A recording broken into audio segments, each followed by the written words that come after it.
All right, everyone, this is the Black Eel podcast, and somehow it always pops up with Mike first and me second, and I don't like it. I But love it.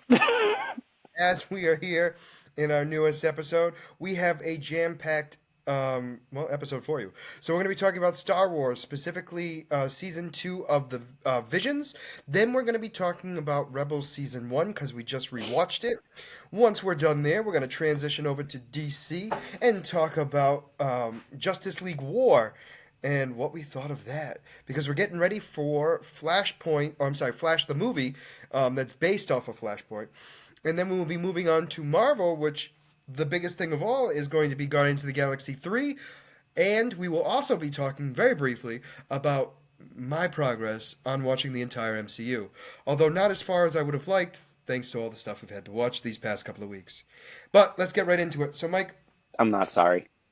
no, I know you're not. All right, so we got to talk about Visions, because first off, did you like this format of Star Wars? I liked it. I like the idea of being able to actually take another part of the Star Wars universe and being able to touch upon it aside for it just being the Skywalker saga. And I love the idea of being able to this gives possibilities of what other lore can we can see in the Star Wars universe now that the Skywalker saga is supposedly kind of done, except, now we got the, Rey trilogy again, but we don't know if that's going to be connected to the Skywalker saga or if it's going to be a new path forward. But Visions gives us a chance to see what other things there are out in the Star Wars universe, and based off of people's off the popularity of people could potentially give them the writers and everything more to go off of. If it's well received, you could see more of other things. No, and I agree with you. I think the other thing too was it's a blend of the past, present, and future. Yeah. So it's like it's all different eras in the Star Wars universe. Hmm. And I think that's what made it so great to me. But the reason why I was asking is because I don't know if you know this, but Netflix has a series very similar to this, not Star Wars themed, obviously, but it is Love, Sex, and Robots. Oh yeah, yeah, yeah. And so it's the same concept of each episode is from a different animation group and everything else, and it most of them are just as good as these. I mean, I think the only difference was for this, in my opinion, I don't remember seeing, and I watched both seasons at once. I don't remember seeing any bad ones. I mean, there were some definitely I liked more than others for Hmm. sure. That won't change no matter what. But I don't think I actually disliked any of them. There was one I thought I was going to, and I definitely don't like. It's probably my least favorite, but it wasn't as bad as I thought it was going to be based on the first couple of like seconds of the episode, and we'll talk about that when we get to it. So let's talk about the first one, which is the Sith. So this one's actually from Spain. So each one of these for the second season, I don't know if it was the same for the first season. I'm assuming it was, but each episode was from a different country. It's been so long since I've seen season one, I'll be honest, so I don't really remember. I don't remember. I don't, to be honest with you, I think it was more like a mix of anime and everything else, Hmm. where I don't necessarily think it was all from a very like, I don't think each episode was a different country. They were from multiple countries, but I don't think they were all different countries, if you understand what I'm saying.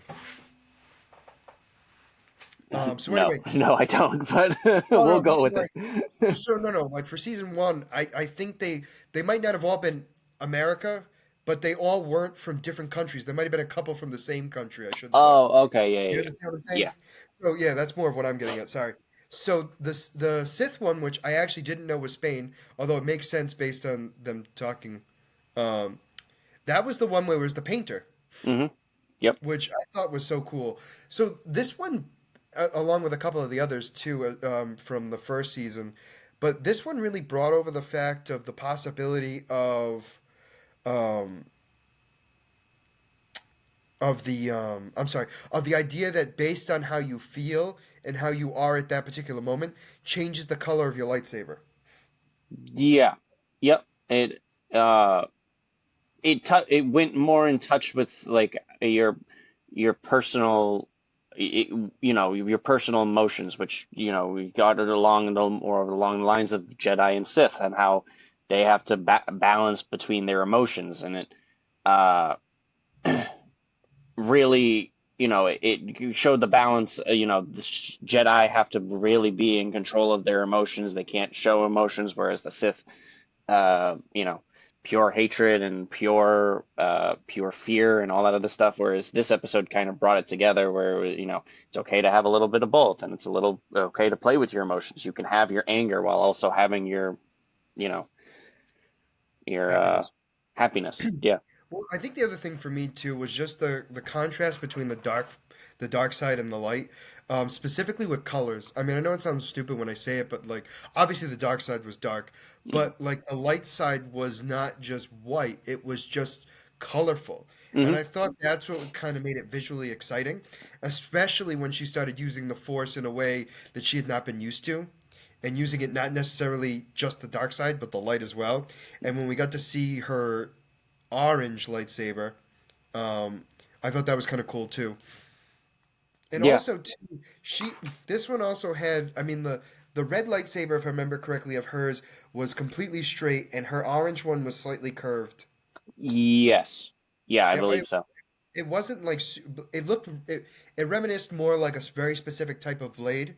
Hmm. Um, but it was still kind of cool. And then obviously, she ends with being at peace with herself and being happy with who she is, which I thought was a nice thing. But it definitely, I thought visually was incredible.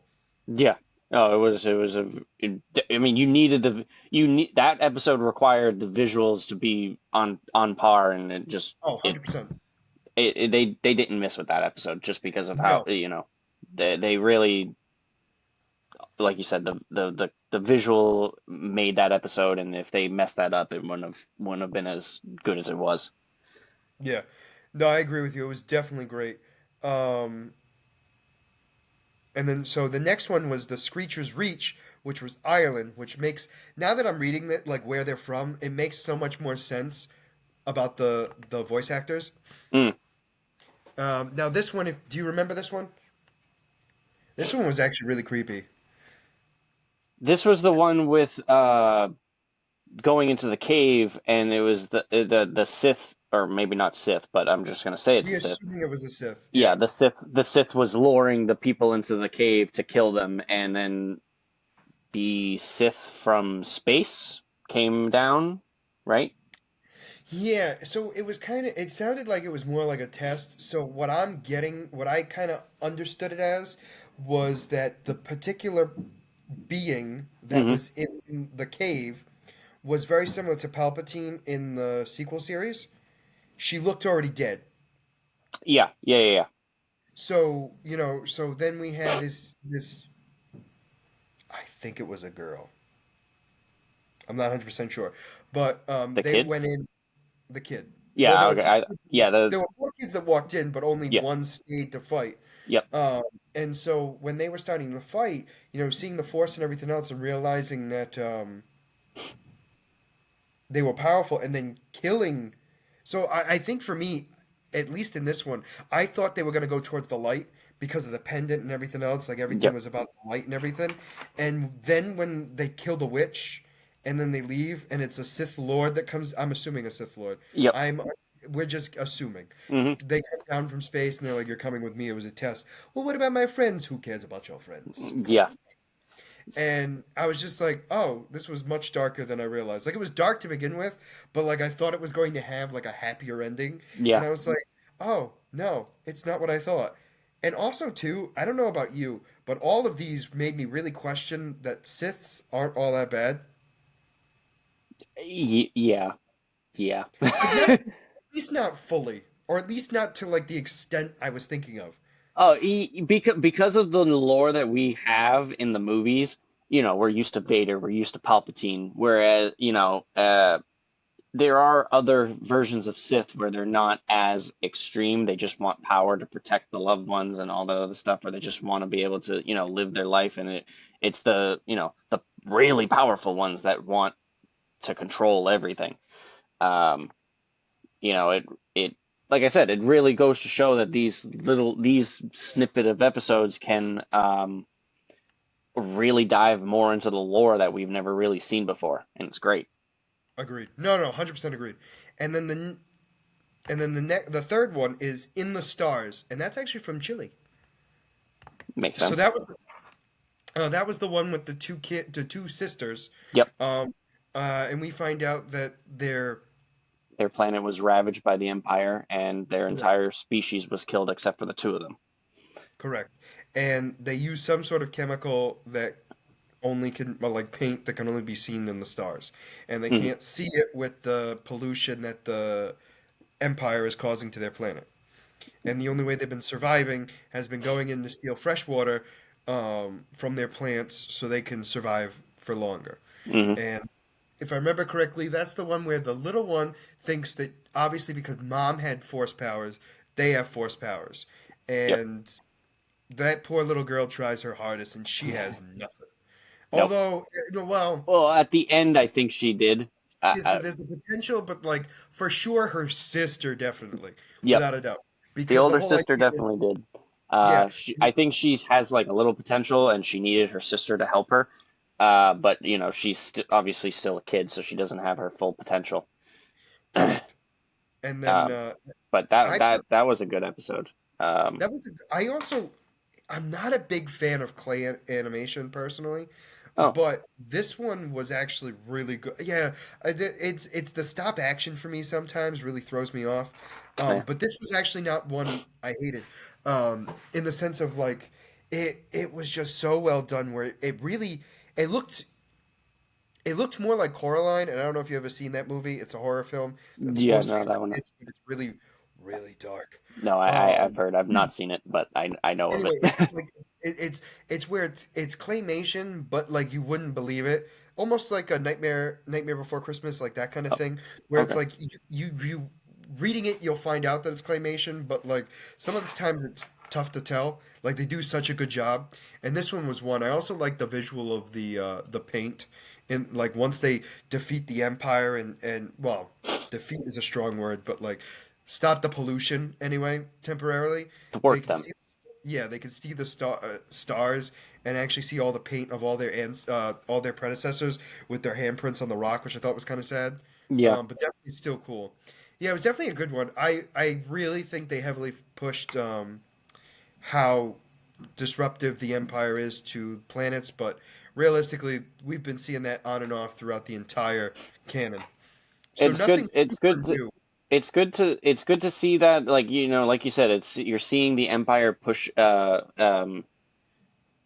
the destructive and their abuse of the planets and how they take advantage of them, and it's also good to see that we're seeing um again, just like how I said, outside of the Skywalker saga, other civilizations, other organizations, other peoples fighting back and how they're fighting back, instead of Mhm. it only being the rebellion or the alliance or the resistance. Yeah. Um, we're seeing these small groups that are just trying to fight for survival, which is if you're talking about a galaxy of planets, is going to be there's bound to be groups or people that are just trying to get by day to day. Well, it's also just the universe itself because it's multiple galaxies. I mean, that's a whole other thing too. Yeah, I mean the Empire doesn't go isn't. I'm pretty sure the Empire, if I remember correctly, the Empire's one was on one or two galaxies at most. I don't think it's that. Yeah, and they have the Outer Rim, which they have gone past, but they really don't go too far past, Yeah, type of thing. No, I agree. Yeah, I mean, and honestly, it's one of those things where it's like, I think the best Star Wars stories, in my opinion, and again, I'm new to the Star Wars thing, as you know, less than 5 years, I believe. If not, it's close. It's around there. I Um, know it was after. I know it was just before Clone Wars season 7 that you I started also think it watching. was just, I think it was before, I don't think it was much more before COVID. Or it might have been during COVID. I don't know. I know I watched a lot of stuff during COVID. But anyway, not the point of the story. But my point I'm making is like what I always thought was the best wasn't the movies necessarily. It was the ones where they had to do with showing the rebellion. So it wasn't the Jedi's.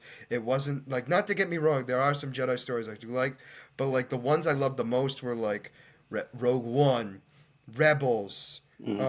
I did like Clone Wars, don't get me wrong, but I mean, like it really in my mind wasn't heavily focused on the Jedi Hmm. as much as everything else. Excuse me, in Star Wars. And I also love the Resistance, which was in the sequel series. It's based in the sequel series, and then obviously Andor. Like those are like my big ones right now. And Yeah, and Bad Batch again, not actual not and Mando. Mandalorian Oh, there we and go. like stuff that really Yeah. wasn't the stereotypical Jedi. You know what Hmm. I mean? Not that I don't like Jedis. It's just like it seems like it's like the oh my gosh, it's the only thing that's out there, and I'm like, that can't be the only thing out there, and it's showing us more than that, and I love that. Yeah. The next one was the one I had the biggest problem with. It was I Am Your Mother. It was from United Kingdom, and there was a reason why I had a problem with it. It's because I'm not a big fan. There was a specific show or movie where they had the claymation where they had the guy I can't even think of it. It had a dog and a bald guy. You know what I'm talking about. Yep, yep, yep, yep. I can't think of the When name. you were saying that you didn't like claymation, I was gonna ask you about that, and I just didn't I remember the didn't name. like it. Like the Chicken Run ones, like they're all from the same company. I'm not a huge fan of it. So the very first couple of minutes of the episode, we see the guy announcing the race, and I'm like, he looked just like that guy, and I was like, I don't know if I could do this. Uh, I really once we got past that, I was perfectly okay with it because they all didn't look like that, which I was hmm. okay with. And I actually thought it was really cool. It definitely was more of a touching story. It wasn't my favorite story, but it was Yeah, definitely more of a touching story. And I did like the fact that it kind of gave me Hera vibes. sure, yeah. I mean, obviously, not to that extent, but you get what I'm saying. And it was kind of cool. So it was about this little girl with, are they called talons? No, what are they called? What are that species called? Oh God, I don't remember. Anyway, tentacle heads. Um, hey, Racist. I'm, you know what? I'm space racist, and I'm fine with it. The other thing too, like it was, but anyway, so it was the whole idea was this poor girl was too afraid to have a family race with mom because mom, I'm assuming, is a trash picker or some Hmm. sort of recycler, one of the two, and so her ship is basically like a dump truck, or it's Yep, supposed to be like the space equivalent of a dump truck, and so she was super scavenger. embarrassed by it, and so when the mother finds out and everything else, although she finds out by accident. By dropping off the lunch and everything and finding out that there's a race and then of course the rich family insults them and then then they get into a huge fight and everything else and then they go on they get into the race and the mother's like, no, we're doing this. I want to show Hmm. these people off. And one of the coolest things, or I don't know if you noticed this, but did you see the weapon on like the villains It looked like a ship? Death Star. Yes. And they I saw shot that. I that was like, oh thing. wow. I was like, oh, that is hilarious. That is so funny. um Yeah, no, I thought it was definitely heartwarming, and it was very obvious what was going to happen, but I don't I didn't hate it completely, but it Yeah. definitely was my least favorite, I will say, because I think it was a combination of the animation and the story. The animation might have been great to other people, and it's more of a preference for me, but I thought the story was kind of lackluster, and sometimes when that happens, I look for the animation to kind of make up for it, like in the first one. Mm. This one didn't do it, at least personally for me. It wasn't a horrible story. It was just not my favorite. Yeah, I mean, when like you said, when the episode first started, I was like, okay, this is kind of, I wasn't really into it. And then by the end of the episode, I was like, okay, this is like you said, it was a heartwarming story, and it was a nice story. Definitely Yeah. wasn't my favorite, but like you said, it wasn't bad. And by the way, her species is a Twi'lek. I was right with the first letter. Yeah. Actually, I knew it began with a T, and I was like, and and when I said Talon, I was like, I think that's a DC villain. That's a yep, Um, yep, it is. yeah, hey, I have a limited amount of knowledge. It's a court of I can only owls. fit so much in my head. All right, and then the next one was Journey to the Dark Head, which was from South Korea. Correct me if I'm wrong. Was that the one where they're supposed to go to this statue of like the light and the dark, and they're supposed to remove the head? Yes, this is the Yeah, one where the kids go to the rocks, and the rocks give visions of either the future or the past, and they and have it's to make unclear out. of what it is. Yep, they have to make out what it is, and then she thinks that it's going to end the Sith wars between uh, the Jedi and the Sith, and if she goes to the dark head, they will and destroy the evil side. The light will win, and as she's going through it, she realizes that the dark and the light are intertwined, and they need each other to survive. One can't survive without the other. All right, and then this particular one had one of the coolest weapons, The tail thing. the scorpion tail. Yeah, Let's talk about that. that was cool. So although he's not actually a Jedi, correct? Or like he's definitely not a Jedi Master for sure. No, he was an apprentice. Yeah. So his master gets killed by this specific Sith person, Hmm. um, and still, in my opinion, one of the coolest weapons. I'm sorry, 'cause it's so like in my mind I was like how does it mechanically work, and then I'm like, you idiot, the guy can use the force, like like he can move it without a problem because of the force. Like I'm thinking like it's a part of his lightsaber, not realizing that it has nothing to do with that. But No. anyway, such a cool weapon, such a cool scene, and also the fact of like his little redemption story. Like during that fight, the kid realizes, along with the girl, that just like you said, like you need light and dark. Like just because you might lean more towards one side doesn't mean you aren't using the other side as well. And I think that's what made it so cool. It was great seeing like through the episode the kid trying to like like you said the story is about needing both sides, and it's the kid is because the Jedi are like you can't fall to the dark side, you have to push back your emotions and all that stuff, and it's good to see. It was nice to see that the kid realizing that he could embrace his emotions and realize that he's fighting his dark side, and then Mm, finally being able to come at peace with what he his fear and his anger, and being able to overcome that. yeah, yeah. No, I actually did really enjoy that episode. That was That so was a good. good episode. Um, and not because of the scorpion tail. Oh, Although that was, I know. As soon as you saw that, that instantly made the episode 8 out of 10 for you. you know what it was? It was just something so unique, just like in like season one with like the umbrella, Hmm. like the umbrella lightsaber. Just like I'm in.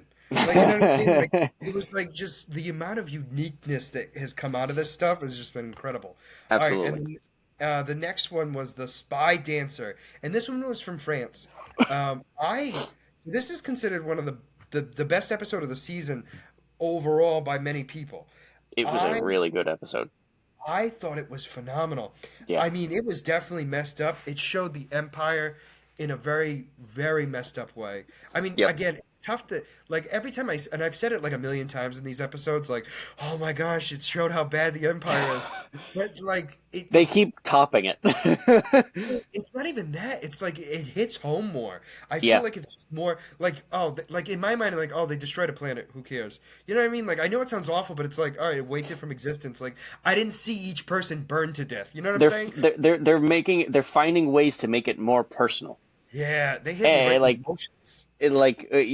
you never think, like you said, the Empire goes around killing planets, whatever. You don't see it individually, and now, like in this episode, like they go to an alien race and kidnap her kid and raise him as their own. Like especially with the knowledge that the Empire doesn't is pro humans, the fact that they take an alien and allow him and just raise him as his own, it's like, But and also then just deform them. yeah, yep, I forgot about that. Yep. They remove. Well, we don't. I shouldn't say remove the eye. I am assuming that they removed the eye. Hmm. But they definitely removed his horns. Yeah. And I thought that was just so like the whole time, like I really. So all right, I'll say this: when she was having those flashbacks, did you not think that was her daughter at first? I did. I did. Okay, so we're on the same page on this. So obviously we thought so she's a spy dancer. She's has like these beautiful like I think they're called silk dances. I think they're called. Yeah, Um, I believe you're right. I believe you're right. But anyway, it's like these silk straps, and I mean, it's something we use in entertainment now. And so like she's dancing around and everything else. And she has these silk outfits and everything else that's very wavy and everything else. And she starts pretty much working for the rebellion or a section of the rebellion to kind of attach all of the I'm assuming tracking devices on the stormtroopers. And she's about Any Imperial. yeah. Well, it just so happens that they were all stormtroopers in the beginning. And that's when she sees the high-ranking officer and she gets stunned. Not physically, like she didn't actually get stunned by a blaster. She was No. stunned by his sight, um, and so she almost fell and everything else. And she tells everyone to leave, and she's going to take care of this and everything else. And she's going to kill the person. And then once she sees them and realizes it's not the same person who obliterated her planet, well, destroyed her village for sure, maybe not her planet, but Kidnapped her then kid. took her kid, and you're just like, oh. And then not only that, you find out that that was her kid, Yep. and just like, oh, like just so sad. And then Just she the lets him live. Well, I mean, obviously, but like he also lets her live. Yep. He was absolutely stunned because he's like, this actually makes sense. But like, uh, just the ability for her to realize that that was her son is just incredible.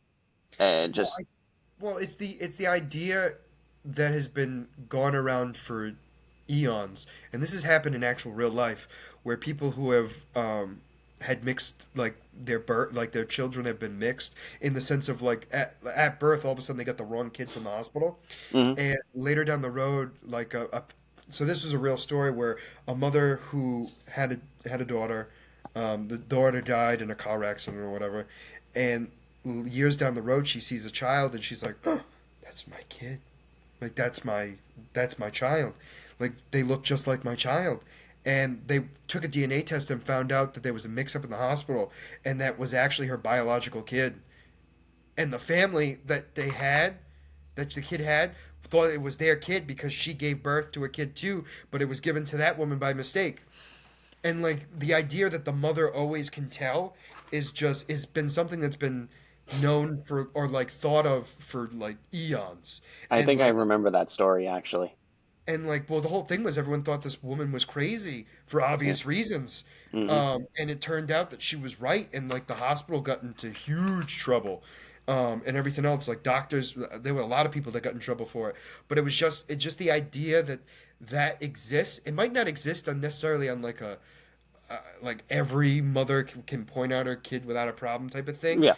necessarily, but I think they have a much better chance of doing so than definitely the fathers for sure. But hmm yeah, it's just incredible. Like it was like in my opinion, and maybe some people find it different, but like that was the most believable part of the whole thing. Like only the mother would have known. Like it wouldn't have worked if it was the dad. You know what I'm Oh saying? yeah. Like Yeah. it was so perfect, and it was also just beautifully animated. I Mm. thought I wasn't Yeah. gonna like it because the animation was a little weird in the beginning, but it changed my mind soon as she started dancing. Like I think the only complaint I have is like the helmets. Yeah, I That was enjoyed the just the only. stormtroopers. I just enjoyed like enjoyed the different shapes and sizes, and then I loved how goofy they were. They were meant to be comedy and Yeah, whatever, and no, I agree. But you understand what I'm saying. Like if I had to pick one thing out of yeah, it, that was the the only thing. stormtrooper animation wasn't that great, but it was meant to be But it was, goofy. but it also wasn't the point of the story. So it Correct. didn't ruin anything. Like it was meant to. You're absolutely right. They were meant to be a joke, so they weren't even taken into consideration. Which is, I agree. hmm The next one, which you thought was great, and I did too. This was definitely one of my top ones. The Yeah. Bandits of Golak. That's India, which is not that surprising at all. No. Um, Heavily influenced with Indian culture, which I thought was excellent. I was very confused in the beginning of why they were running away, hmm uh, because, and then not only that, I think it was just the only minor thing I had a problem with was the girl didn't know that she shouldn't do what she was doing. Like she looked old enough that she should have, you know what I'm saying? Like, and maybe it was just my own interpretation because of like the way they made her like look, like physically. I just was like, she's older, she's old enough to know. Like, don't use the force. But again, I think I think I was way too serious on like the depiction of like how old she was. Yeah, I mean, in my head, it was she's a kid. Her brother's Yeah, looking out for her. She doesn't understand that she gets in trouble, even though she knows she'll get in trouble, but she doesn't really understand the consequences. So yeah, a kid being a kid is like, oh, don't do that. Something bad is gonna happen, and the kid just does it anyways because they don't realize the consequences. And that is what I pictured. So the fact that she's not supposed to use the force and she does it anyways.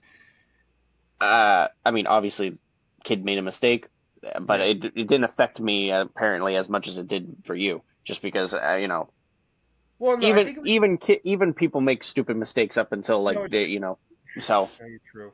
No, right. I think it was just more the fact. I also think the brother was really hiding a lot from her, yeah, too, and I think he was the doing it brother for. was trying to protect her, but No, agreed.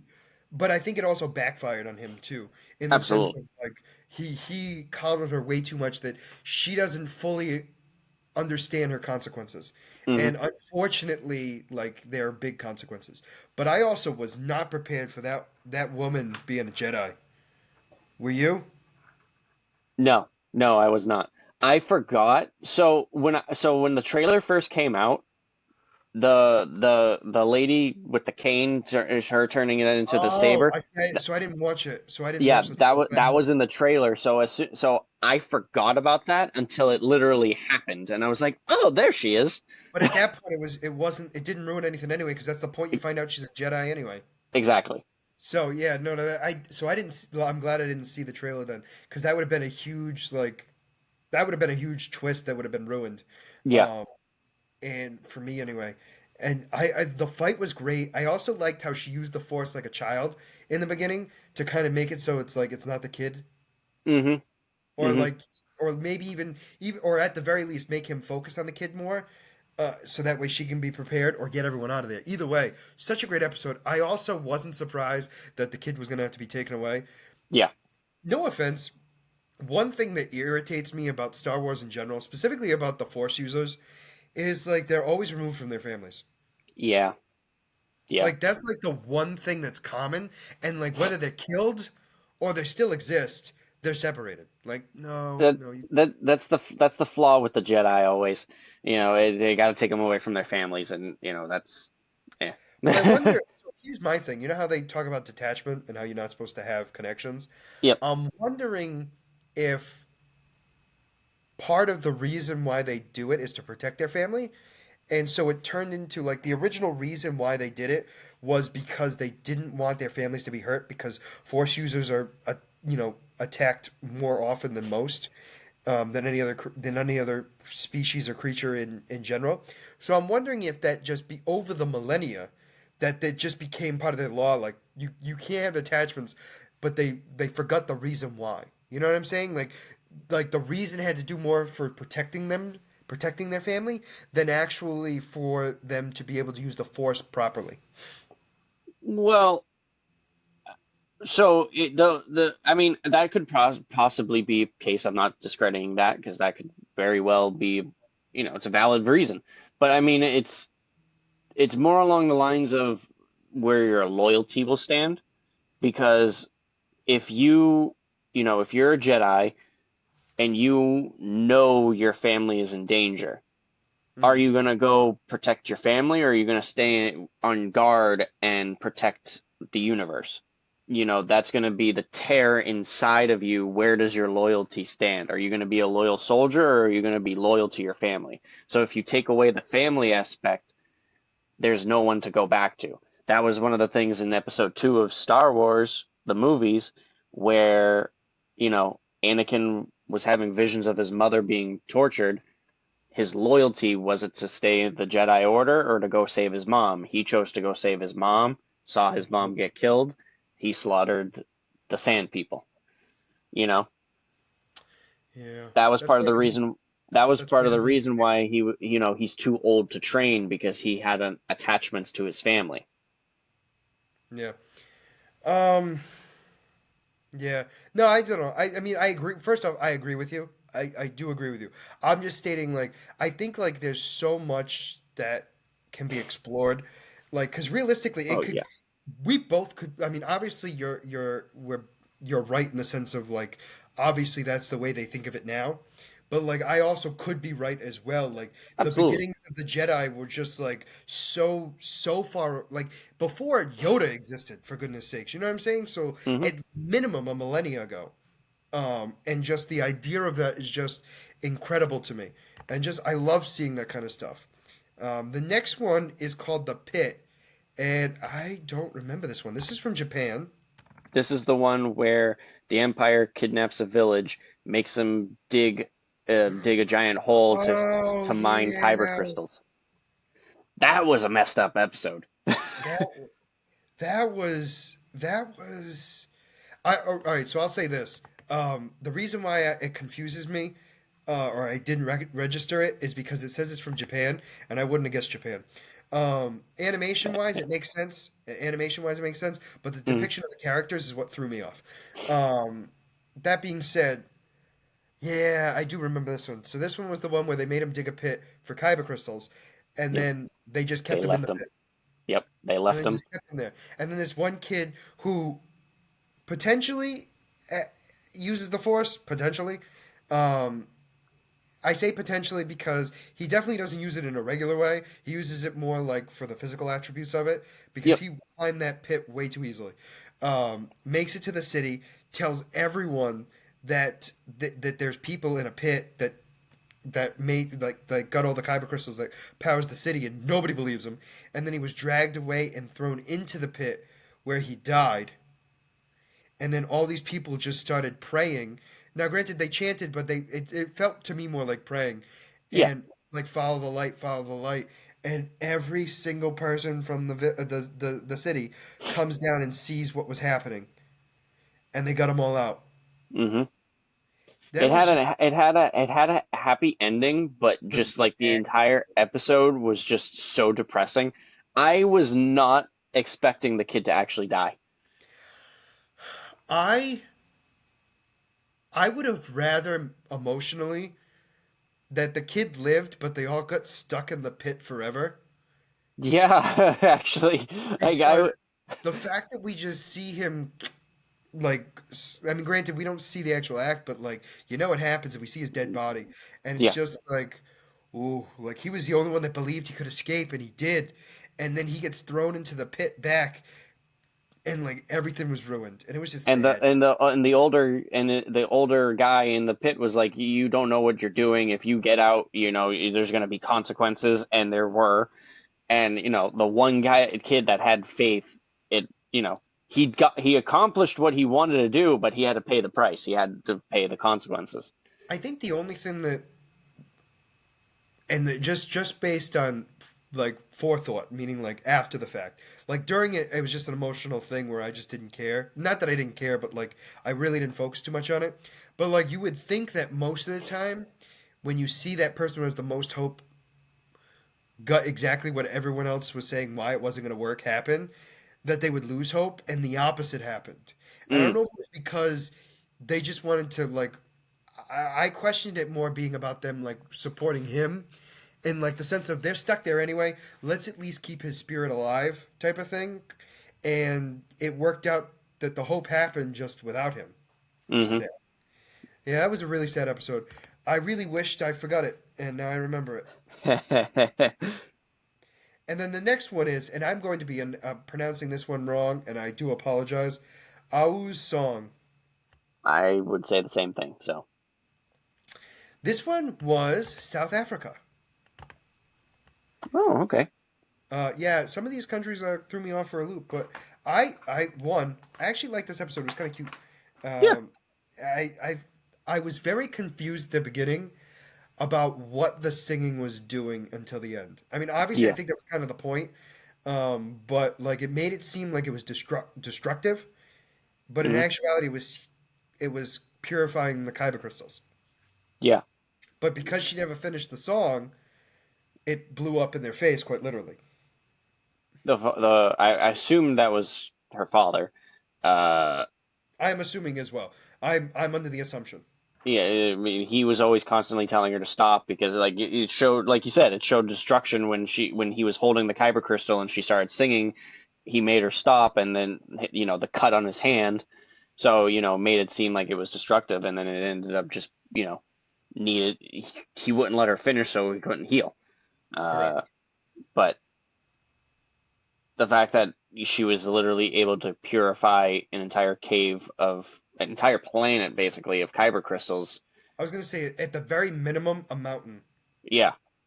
Uh, it makes me, the whole, it makes me think of to the Jedi's again, where the Jedi or the Sith, they have to hold it in the kyber crystal in their hand and use like basically will it to go towards a color. And now the girl was able to just neutralize it off of her song, off of her singing. Yeah, And and I then think the that's what Jedi was baffled by that. and I was also kind of confused by it too in the sense of like because of that reason in the sense of like I but again it's I think it's one of those things where I we haven't seen a lot of the kyber crystals really. Like we've seen them in their not natural habitat. Hmm. I guess the best way to put it. In the sense of like we really don't know officially what they look like in all of their aspects, like before being touched. Like we've never seen a Sith get a kyber crystal. Sith usually steal the kyber crystals. So like most Sith, they take the kyber crystals from a fallen Jedi and corrupt it. That's that's what uh that's how Sith usually get their sabers. So, all right. So this was the last episode. So I just want your opinion on this. Would it make sense in today's canon for a lightsaber to change color based on whose hands it's in now? I don't see why it wouldn't be possible. I don't think it'd be easy. No, I because feel like you we have to so really will it. from most lore, from what I remember, they have to have the kyber crystal in their hand and then will it to change. For the So, Sith, they have to infuse it with their anger and hate, and basically, like, it causes the crystal pain, and that's why it turns red. And then the Jedi, when they hold it, like their hope and their love, cause it to change. And like I all right, said, it usually is in their hands. this is a quick off-topic thing. It is about Visions though, but it's about season one specifically. Do you remember the one where it was the samurai-looking guy? I believe it was against the Umbrella Woman. I think I don't remember now. He Wasn't was it the the one. first episode? It might have been Mike. I don't remember.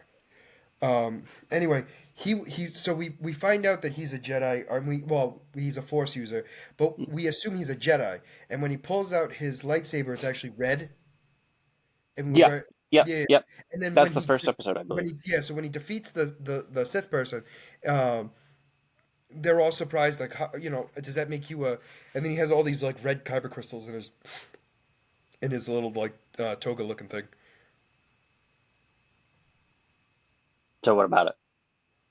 No, I was just gonna say like so like does that make him a Sith or could he potentially be a Jedi?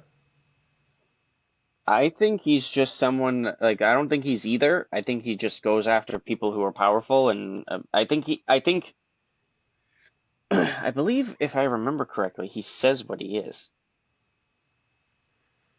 Anyway, I just figured I'd ask because that one was one of the ones that, and again, it wasn't a bad thing. I just was a little confused by it. I don't think he's a Sith. I think he's just a protector that He just acted because I think he's also used the Force too. I believe. Yeah, yeah, yeah. Yeah. I mean, Um, but all right, let's while you're looking that up, we're gonna move on to Rebels. Um, Rebels season one. Um, I remember season one being slower, but this was actually fast paced. I don't know. I Is that me? agree. No, no, no. I 100% agree with you. So when I'm when I was watching it, when I first, so the reason why we started watching Rebels again, just to give it a backstory, is that because Ahsoka's coming out, we want to get a touch on Ahsoka coming back, as a spotlight, and the main villain's going to be Thrawn. And so far in movie or TV show canon, this is the only one that has Thrawn in it. So um, when I said, "Oh, we have to start watching Rebels again," I was like, "We're gonna have to make it struggle through season one again," because I remember season one being so boring, and I You remember thought when it I first was. watched it that I almost stopped watching it because I didn't want to. I hated season one so much. I And was. I'm going through it this time, and I'm like, this was not bad. What was going on with me? You know what? You know what I think it was, and I was really trying to figure this out. I think it had to do with the animation because it was our first introduction to this animation. Because we do agree that this animation isn't the best. Yeah, And I think that was the big thing for us because we had both just gotten out of, well, you specifically more than me, but like you went from Clone Wars to then Rebels, and Clone Wars had such a better animation, and then you go to Rebels and you're like, oh, but like the story, I knew the story was better. Don't get me wrong overall, but I thought it was later on. I don't yeah. remember it picking up so quickly. No, yeah, exactly. And my in my head, I'm just like, okay, see, it's Clone Wars towards the end of the season. That's when end of the show. That's when the story started really picking up. Yeah, And then I remember, like you said, going back to season one, and I'm like, okay, this is setting things up. I don't care about these characters, whatever. But again, like I'm watching it again, and I'm like, what? yeah. There was also a lot of characters in season one that I don't remember. Like meaning like I thought they were later on in the series. Like who? Darth Vader and Ahsoka Tano. I for some reason thought they were in season two. I mean, technically they are, but like Well, no, I did remember that they were introduced in season one. okay, So like, uh, so Ahsoka Tano and Darth Vader. Like I remember season one, the Grand Inquisitor got killed, and him alluding to Vader coming in, saying, there's things worse than death, meaning, and what's his name was there too. Not Grand Admiral. What's his name? The you second in talking about command of the. you talking about the agent, No, no, special no, agent. no. Is that his name? No, no, no. The one who comes in after the failure of everything. Isn't Oh, that? Isn't that? Moff Tarkin. Thank you, Moff Tarkin. Oh, Grand Moff Tarkin. Although he's not yeah, Grand Moff yet, no, or he is? is. Oh, he is. They were Yeah, calling him Governor Tarkin, but he's yeah. Grand Moff. I think it's still just it doesn't matter what he's called. It's a title. Mm. He's Yeah, powerful. yeah, and I don't remember him being such a big role in season one again. Like it's Yeah, just I'll agree with you. I don't remember that. I mean I definitely know he comes in. Like I'm not oblivious to that.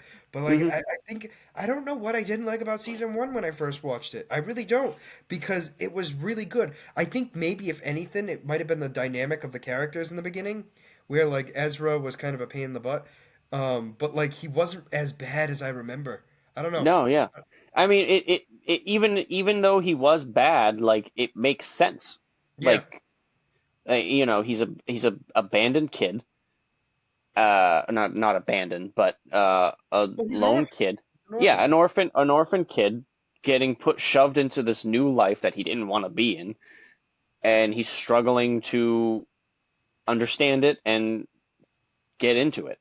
And he's struggling to become a Jedi, which he never thought was possible. Yeah. And then I like the fact that Yoda makes a cameo, well, voice cameo. Yeah, yeah. Like you said, the animations for those, like what made it worse was the animations of the old characters coming into this, how they changed it, like Anakin, Obi-Wan, Yoda. Uh, the Clone Wars animations, then changing them into this show, that hurts. No, I agree with you on that one. Although Maul was, I think, the only one that actually looked good. Yeah, Maul was good, but But he's that's in obviously later not in. seasons. It's another season. But no, I agree. This one was such a good season. I loved it. I honestly I really did like it. Yeah, I just I don't know. I really was on the same page as you. Like, oh, season one's gonna take me. Like, I'm not gonna get into it. I'm gonna have to really force myself. I think it might have been like maybe the first three episodes, maybe. I don't even know if it was the first full three episodes. It might have been just the first two. and then I was fine. And Yeah, then I was no, I mean, I'll better be honest. Right from the start, I was like, okay, no, this is a good ride. Like, yeah. I really I didn't sit through any episode where I'm like, okay, this is a struggle. All right. I just hope that they don't change Chopper in Ahsoka because I forgot how sadistic that guy is. He Oh my is. God. When he ever knocks that droid out of, Oh my God. oh, I like him so much better, and then they start to close, and he just smacks him off. And he's like, "Ruh, ruh, ruh, ruh, ruh, ruh." And like a lot of the time, I think I actually understand him, which really terrifies me because I'm really starting to think like it's like, and we'll talk about this a little bit later, but like with Groot and the Guardians, like it's like once you're around him enough, you just know what he's saying by the emotion behind it. Oh, absolutely. Like I can hear 100%. him say, "Ezra, you're an idiot." Like I can Yep. hear it, and I'm like, and then I don't know if it's just because of their back and forth or whatever, but like, oh, do you know who voices Kanan? No. All right, do you remember Scooby Doo, the live action? Yeah. You're Freddy, kidding. Fred. Oh, really? No, not Scooby Doo. Fred. No, no, no. For some reason, I thought you said Shaggy, so I was like, I didn't really? say no, no, No, I I know. didn't You either. did not say that. And in fact, what's funny is, so he's married to Buffy the Vampire Slayer, who played Daphne in the Scooby Doo movies, and Yep. she actually voices a lead character in one of the seasons or a Oh, recurring character. She voices one of the Inquisitors. oh, really? Yeah, in fact, I think. Oh wait, no, there was only one female Inquisitor in this series, so that one. Yeah. Oh, Yeah, okay. so that That's interesting. yeah, so his wife actually plays sister sixth. No, what sister? Sixth sister? Fifth sister? Third sister? I don't remember. Anyway, No, no, it she wasn't wasn't the third. third sister. I think it was the Um, fifth sister. yeah, probably. But anyway, my point I'm making is so I thought that was kind of cool too because I did remember looking up that he was Kanan. Um, but I'd also, I mean, I'd love him to be the live action of him at some point. Even if as a Force Ghost or something. But I doubt it. I'd say if anything, it would be a flashback.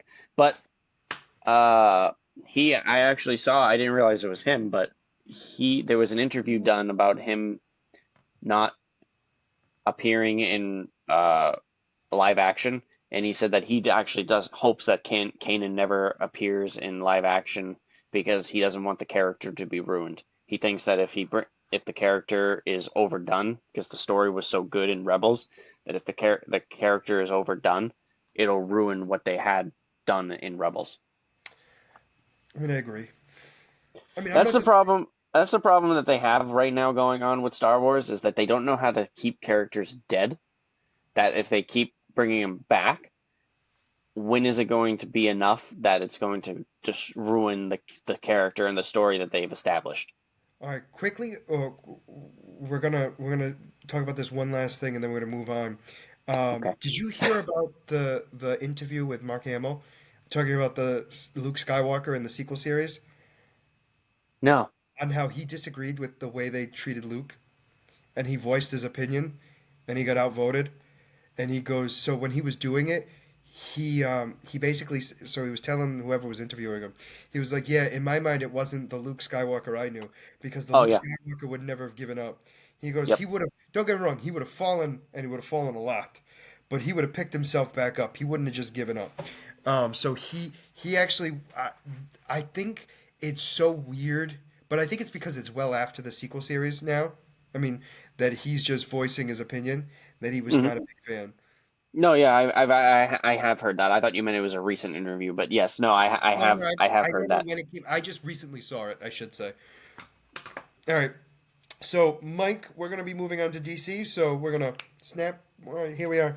DC. So Mike made me watch. I Deal don't with it. honestly, I think I saw this one already. I had to have because it did look familiar. Some parts I don't fully remember, but it was Justice League War, and this is the direct sequel to Flashpoint, correct? Yes. Yeah. Yeah.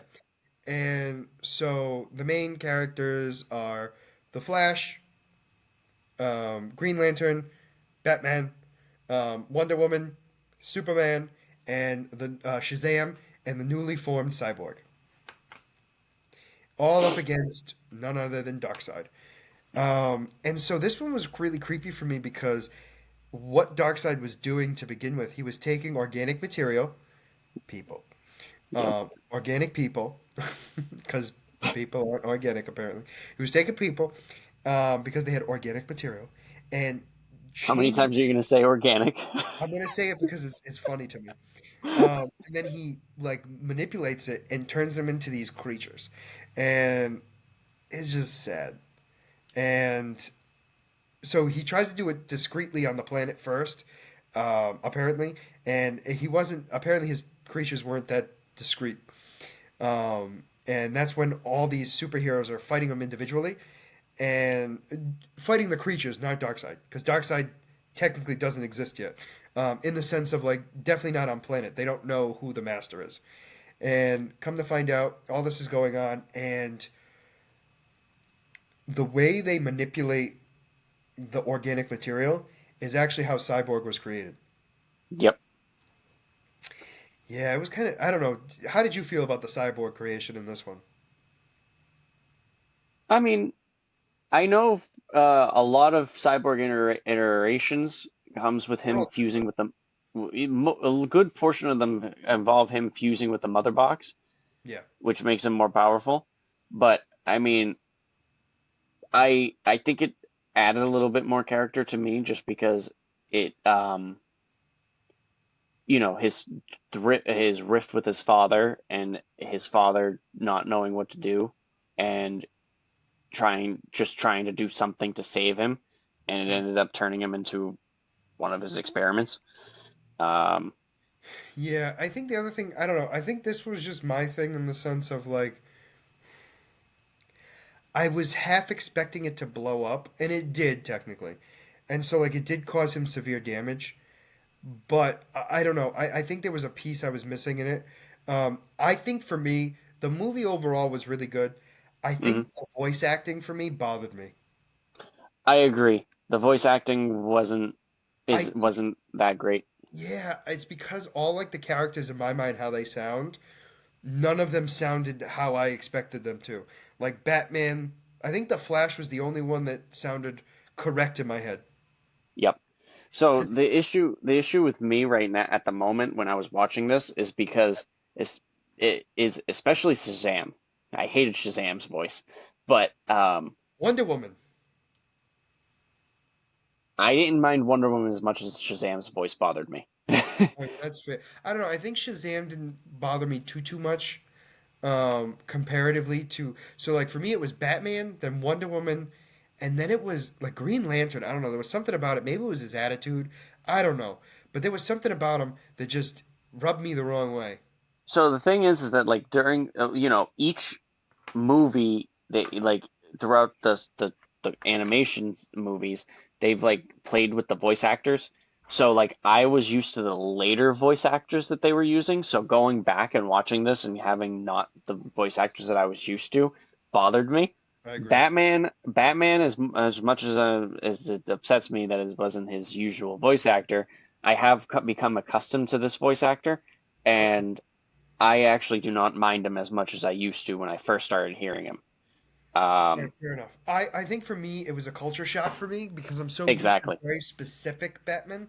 Um, exactly. and he was not one of them. He didn't do a horrible job. I just thought it was just like, yeah, it was just one of those things where it was like, and I think the dynamic of all the characters was actually really good, in my Mm, opinion. I really will say that story wise, it was really good. The dynamic of all the characters was, I think, perfect.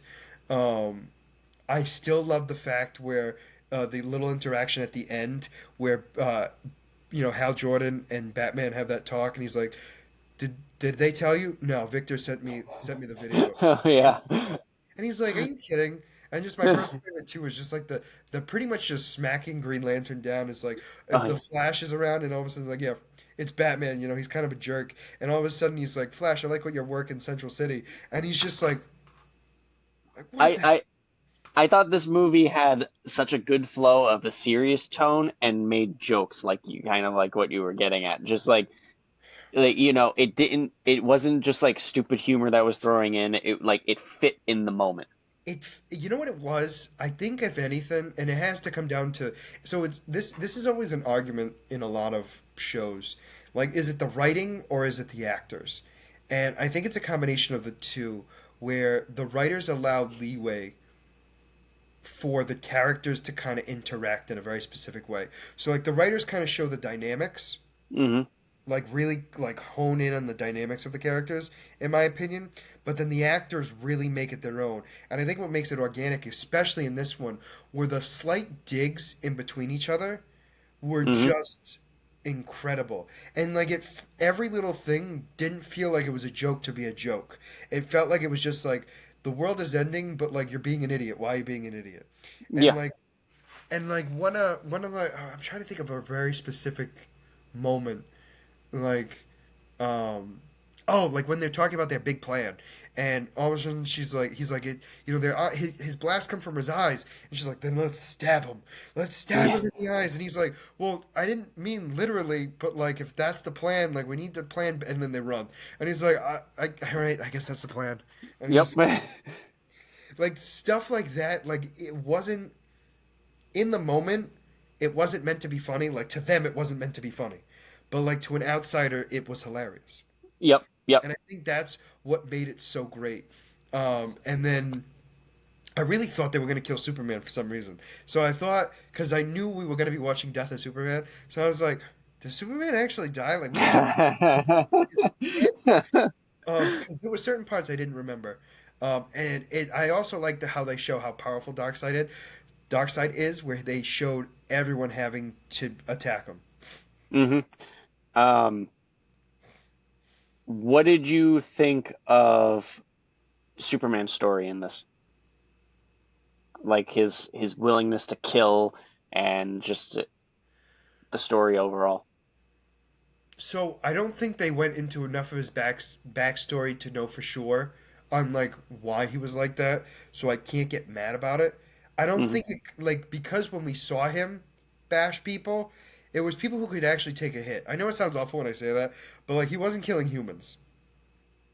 He was lasering the oh my God, what are they called? The drones. Either way. No, I know. Yeah. Well, they're.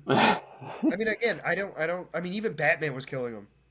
That's true. That's You know very what I'm true. saying? So like I don't know. I think that particular piece didn't ruin it for me. He definitely wasn't holding back. That's for sure. No, Like, he no. I mean like he really like he definitely was going pretty far out considering like where he normally comes from. And I think that was probably the more shocking piece for me, but not his willing cuz again, in my mind was he killing them or was it a mercy killing? You know what I'm saying? Because I mean, that's a big argument, but you get what my point I'm making. Yeah. Um, I oh, one like, of the things that was like jumping back, one of the things that was like the subtle humor kind of thing, when Green Lantern and Batman are arguing in the sewer, and Green Lantern's railing into Batman like, you're not that great, you don't have any powers, what do you're some psychopath, and just Batman just like, what's this ring do? And he's just like, wait, what? And he just loses all his powers and goes into his human form. and I also like, This, I also like though in that particular thing is like, I'm not ever letting you do that again unless I want me to. Like, yeah. it's like unless I want to take it again. It's just like the little dig right there. Also, too, I think the cool thing was obviously Batman doesn't know everything about Superman right now at this particular moment. He does know a lot, and I'm not Hmm. questioning that whatsoever. I'm just saying that even with him not knowing so much about Superman, still being able to hold himself over a little bit longer than I was expecting was shocking to me. Um, Yeah. but not in a bad way. Like it just shows how great Batman is, and I think it was a huge demonstration on his skill level. Yeah, absolutely. And the fact, Um, I mean, again, he was literally the only one without powers. Like out of the entire group, he was the only one, yep. and he was going toe to toe, and really was the one that got closest to putting Darkseid into the portal. Yeah. No, I'm that was Superman. it was another funny funny thing where he just when in the sewer when Green Lantern and Batman are arguing and he's like he's like, you got super strength? No. Super speed? Can you fly? No. Are Yeah, you telling me you're just some man in a bat costume? And he just looks back and smiles and just keeps walking. I was kidding. and then what about and then the satellite is like, yeah, right, you have your own satellite. And just like yeah. What? And I think the other weird thing for me, or like one of the weird things for me, was the fact that he took off his cowl way too easily. Well, I mean, he did it for a reason. He was going No, undercover. I know, but I mean, like, and then nobody knew who Bruce Wayne was. Well, I shouldn't say that. Superman did, but he was the only one. Green Lantern did not, I but know, he's I kind of know. he's kind of arrogant. So no, I don't know. I just think of like when I think of Bruce Wayne, I think of billionaire. yeah, everyone should know him. I agree with that. But at the same time, it's like, do we really know every billionaire in the world? We know That some of is them. also true. We You know know what I'm some of saying? them. Like, don't get me wrong, we do know some of them, but like, do we really know all of them? Probably not. Yeah, no. So I do get that piece a little bit, but I think it just threw me off a little bit. We're Uh, just so used to like we're just being so a used secret to for the a point reason. that yeah, Like like everyone knows Bruce Wayne. Like nobody can talk about Bruce Wayne. yep. Um, but yeah, no, I thought it was a good movie overall. I definitely enjoyed it. Like I said, the only thing I had a real problem with was the voice acting for some of them. Um, but yeah, so in the next pod episode, we are going to be watching Death of Superman and the Reign of Supermen. Yes. Okay, I just want to make sure I knew that. All right, so we're gonna move on. So DC is a little bit shorter than normal, but I'm okay with it, mostly due to the fact that Star Wars was almost an Took hour so and much a time. half. Yeah. And again, nothing against it. There was a lot to cover. So so to preface this, we're moving on to Marvel. Snapping, we're here. Um, yeah, I'm not gonna You stop love that. your snaps tonight. Yes, it will all be related later. I'm doing this for a reason, and you actually know it for once. So anyway, we have to talk about Guardians of the Galaxy 3. So Mike and I have not talked about this other than the fact that we both said we thought it was great. Now, This was a struggle not to talk to you about this movie. I actually was glad. So normally what happens is Mike and I play on Xbox together and we're on Party Chat and we talk about this stuff to kind of get ready for the podcast. And I'm glad we did not talk about this one because this one really needed the emotion because it was a lot of emotion. Oh my God. I mean, so like they warned us, so there was a lot of warning about like if you're an animal lover, you're gonna hate this movie. And I'm like, I'm an animal lover, and I didn't hate the movie, but there were definitely parts where I was like, I understand. It was just uncomfortable. Ugh. Oh, they showed a lot more. Spoilers. Oh, I don't care. Spoiler. If they didn't know there were spoilers in this, first off, if you didn't know we were gonna talk about the movie after saying it in the very beginning of this episode, there's a problem with you. So again, yes, spoilers alert. Okay. Listen, I'm going off of what you always do about how whenever we're talking about new stuff, at every chance you get, you go spoilers, by the way. And then I'm like, we're watching a podcast that's going to be talking about this. They should know it. And now here we go, roles are reversed. And you're like, I don't care. Seriously? What I'm making is when I'm doing it, I don't care. When you do it, all right, we'll have that dynamic from now on. Anyway, they went into detail about his backstory, which I thought was Rocket. yeah, Rocket. Sorry. Um, oof. I mean, ugh. I I don't think like we knew he was experimented on. There was never a question on that. But I think for me it was the fact of um it was just I don't know what I was expecting. Um It hits more because we saw what happened to him versus him if we were to in in one of the other movies where they're like, oh, what happened to you, I was and he just explained what happened, it would be a passing feeling, whereas this, we literally sat there for 2.5 hours watching three. what he went through. No, I was 3 hours. I was emotionally 3 hours. Oh, No, it was okay. actually it was pretty damn. It was like I think it was like 4 minutes shy of 3 hours. Um, No, it was 2 hours 30 minutes it was 174 minutes. on I swear. AMC. On AMC Theater, it says the movie time was 2 hours and 30 minutes. Now I'm looking this up. 2 hours 30 minutes. Looking right Yeah, at it. 2 hours and 29 minutes. Hmm, that's weird. I almost want. Oh, you know what? Because where I was going, they have like 30 minutes of. Trailers. Yeah, so they count that as Yeah. part of the runtime. Okay, so that makes more sense. That being said, I wasn't expecting him to go in that much detail about Rocket. Um, and like the baby raccoons. Oh my God. And I actually, so so this was actually a big thing in the MCU where this was technically the first time where Rocket is actually Rocket Raccoon. So Yep. like canon wise, he was not Rocket Raccoon. He was He just was Rocket. just Rocket. Yep. Yeah, and I think that's one of the big things that I wanted to point out in this was like I keep forgetting that he's wasn't Rocket Raccoon. Like, Hmm. you know what I mean? Like we just know him as Rocket the Raccoon, and like, but like they would call him Rocket. You know what I mean? Like I don't know. For me, it was just like Throughout the entire MCU, whenever he was involved, it was everyone was Rocket. calling him something different. Yeah, yeah, yeah. But like like in Infinity War and Endgame, where It was like Thor kept Ferret. calling him Rabbit, Yeah, or rabbit, not a rabbit. and and then Rocket is just like, what's a rabbit? Like constantly just, and then like if someone calls him a raccoon, I'm like, I'm not a raccoon. Well, it makes sense on why he didn't know what a rabbit was, based on the fact that he didn't know what a raccoon was. No, yeah, So one of the big, so like, there's a lot to talk about. So the formation of Adam Warlock. What did you think of Adam Warlock? We're gonna break this down little by little. yeah.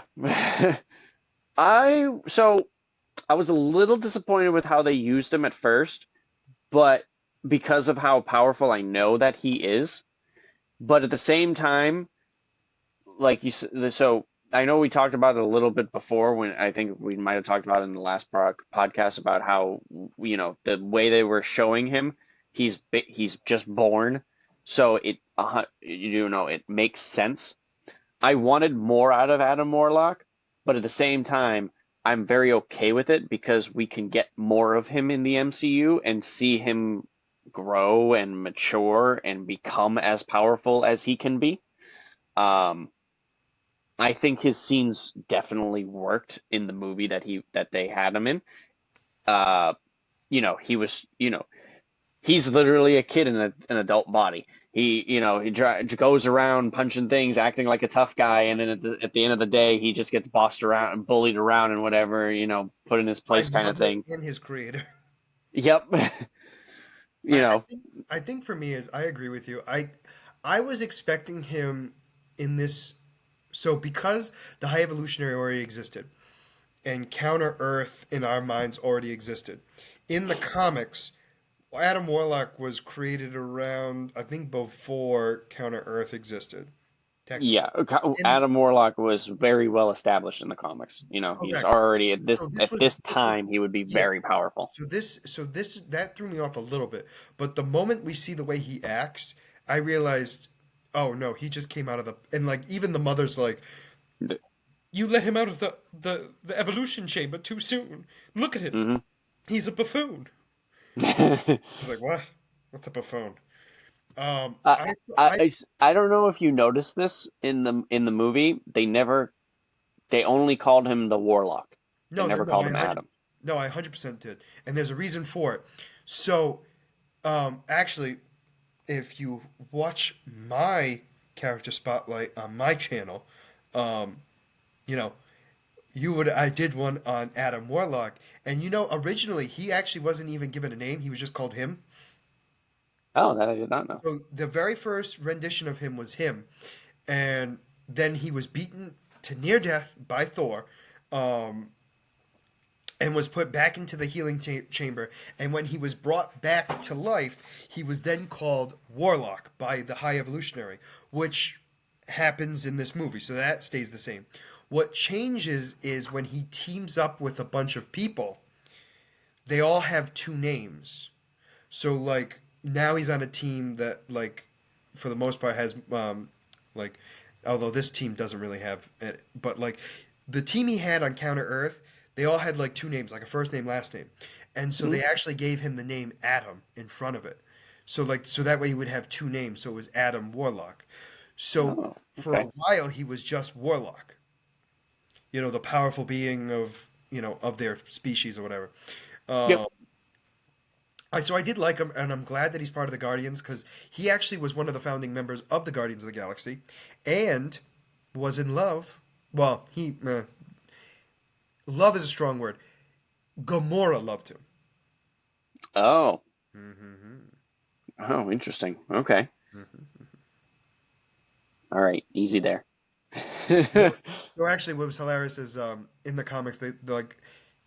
I think it's one of those things where it's like it's obvious that she likes him, but like he's too stupid Yeah, to not of realize course. it.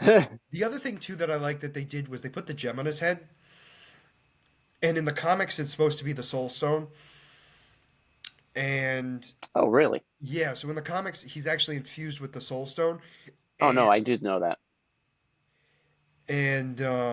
I don't know what this gem is, but I'm not mad about it because it fits his design. Overall, Hmm. I did like him. I mean, I thought he was hilarious. I thought his character was perfect. I mean, he's an idiot. I mean, he literally, like Yeah. I said, he's a baby in a man's body. He's Yep. basically Shazam. He's the Shazam of the Marvel universe to a certain degree. I mean, obviously, he can't transform back into a kid, but we get the point we're making. Um, Like I said, for the role that he played in the movie and how they explained his story, I loved it. yeah, yeah, Just agreed. at first I was a little disappointed because, I was expecting him to be more of a major player, and he wasn't, which it was more disappointed because I wanted to see more of him. But I understand that now I'm going to be seeing more of him evolving. So I will agree with you. Definitely in the trailers, they made it. They give the assumption that he is going to be like the biggest part of the movie, and it turned out Hmm. he was literally just a joke, which didn't ruin it at all. No, All right. no, definitely did not. So what did? All right. So now we're gonna move on to the main villain, the High Evolutionary. I loved it. I loved So do him. you know? Did you know where he's from? He was in Suicide Squad. You talking about the actor? Yeah, no, he wasn't in Suicide Squad. He was in Peacemaker. Oh, yeah. Sorry, my bad. No, no, but anyway, no, no, another James Gunn show. But Yeah. which there were a lot of James Gunn actors in this, Yep. which we'll go into in a little bit. But so, what did you think of the High Evolutionary overall? I loved the character. I thought he portrayed that character so well. It his mental stability, like what how he thought of himself, what he thought of the universe, and just like what he thought the perfect being should be. I loved his. I loved how they explained how he was trying to like explain the connection between him and Rocket, and how Rocket made him turn into the half being that he was, or whatever, enhanced being that he had to make himself because of Well, Rocket's. as stupid as it sounds, and I know when I say this, you're gonna get mad at me, but he is literally of a higher evolution, and Yeah, meaning like he evolved himself. Uh, yeah. I didn't know how to say what I was trying to say, so Now, you you kind of literally have to saved me use there. his name, which does irritate me a little bit because it makes it sound so stupid. Yeah. Um, but yeah, that's literally what it comes down to. Did you like the little cameo of the Ninja Turtles? Yes. Yes. Yes. Yes. Yes. Yes. The little transforming. I did. So I do have to say this: the fact that Rocket. So like the whole idea is at the moment where Rocket is technically smarter than the High Evolutionary isn't technically dumber than Rocket at the end of the movie. So I know this is sounding weird when I say this. It was more his so the idea is he evolved to the point where he was so high focused on wanting to get Rocket's brain that he was so focused on that one piece because he thinks it was the only key to it that he wasn't thinking clearly. So it wasn't necessarily that he was stupid, but he definitely was an emotional friggin' Yeah. wreck, Yep. which definitely could be a side effect of him evolved. Um, I mean, look at his wonderful creatures that decided to start selling drugs on the street. Yeah. Um, yeah, I so like all right, so like I love the start of it where he's trying to create these beings which were supposed to be called the the new men, Mm. um, Oh, okay. and I think technically the ones on New Earth were the actual new men, um, although it was never specified.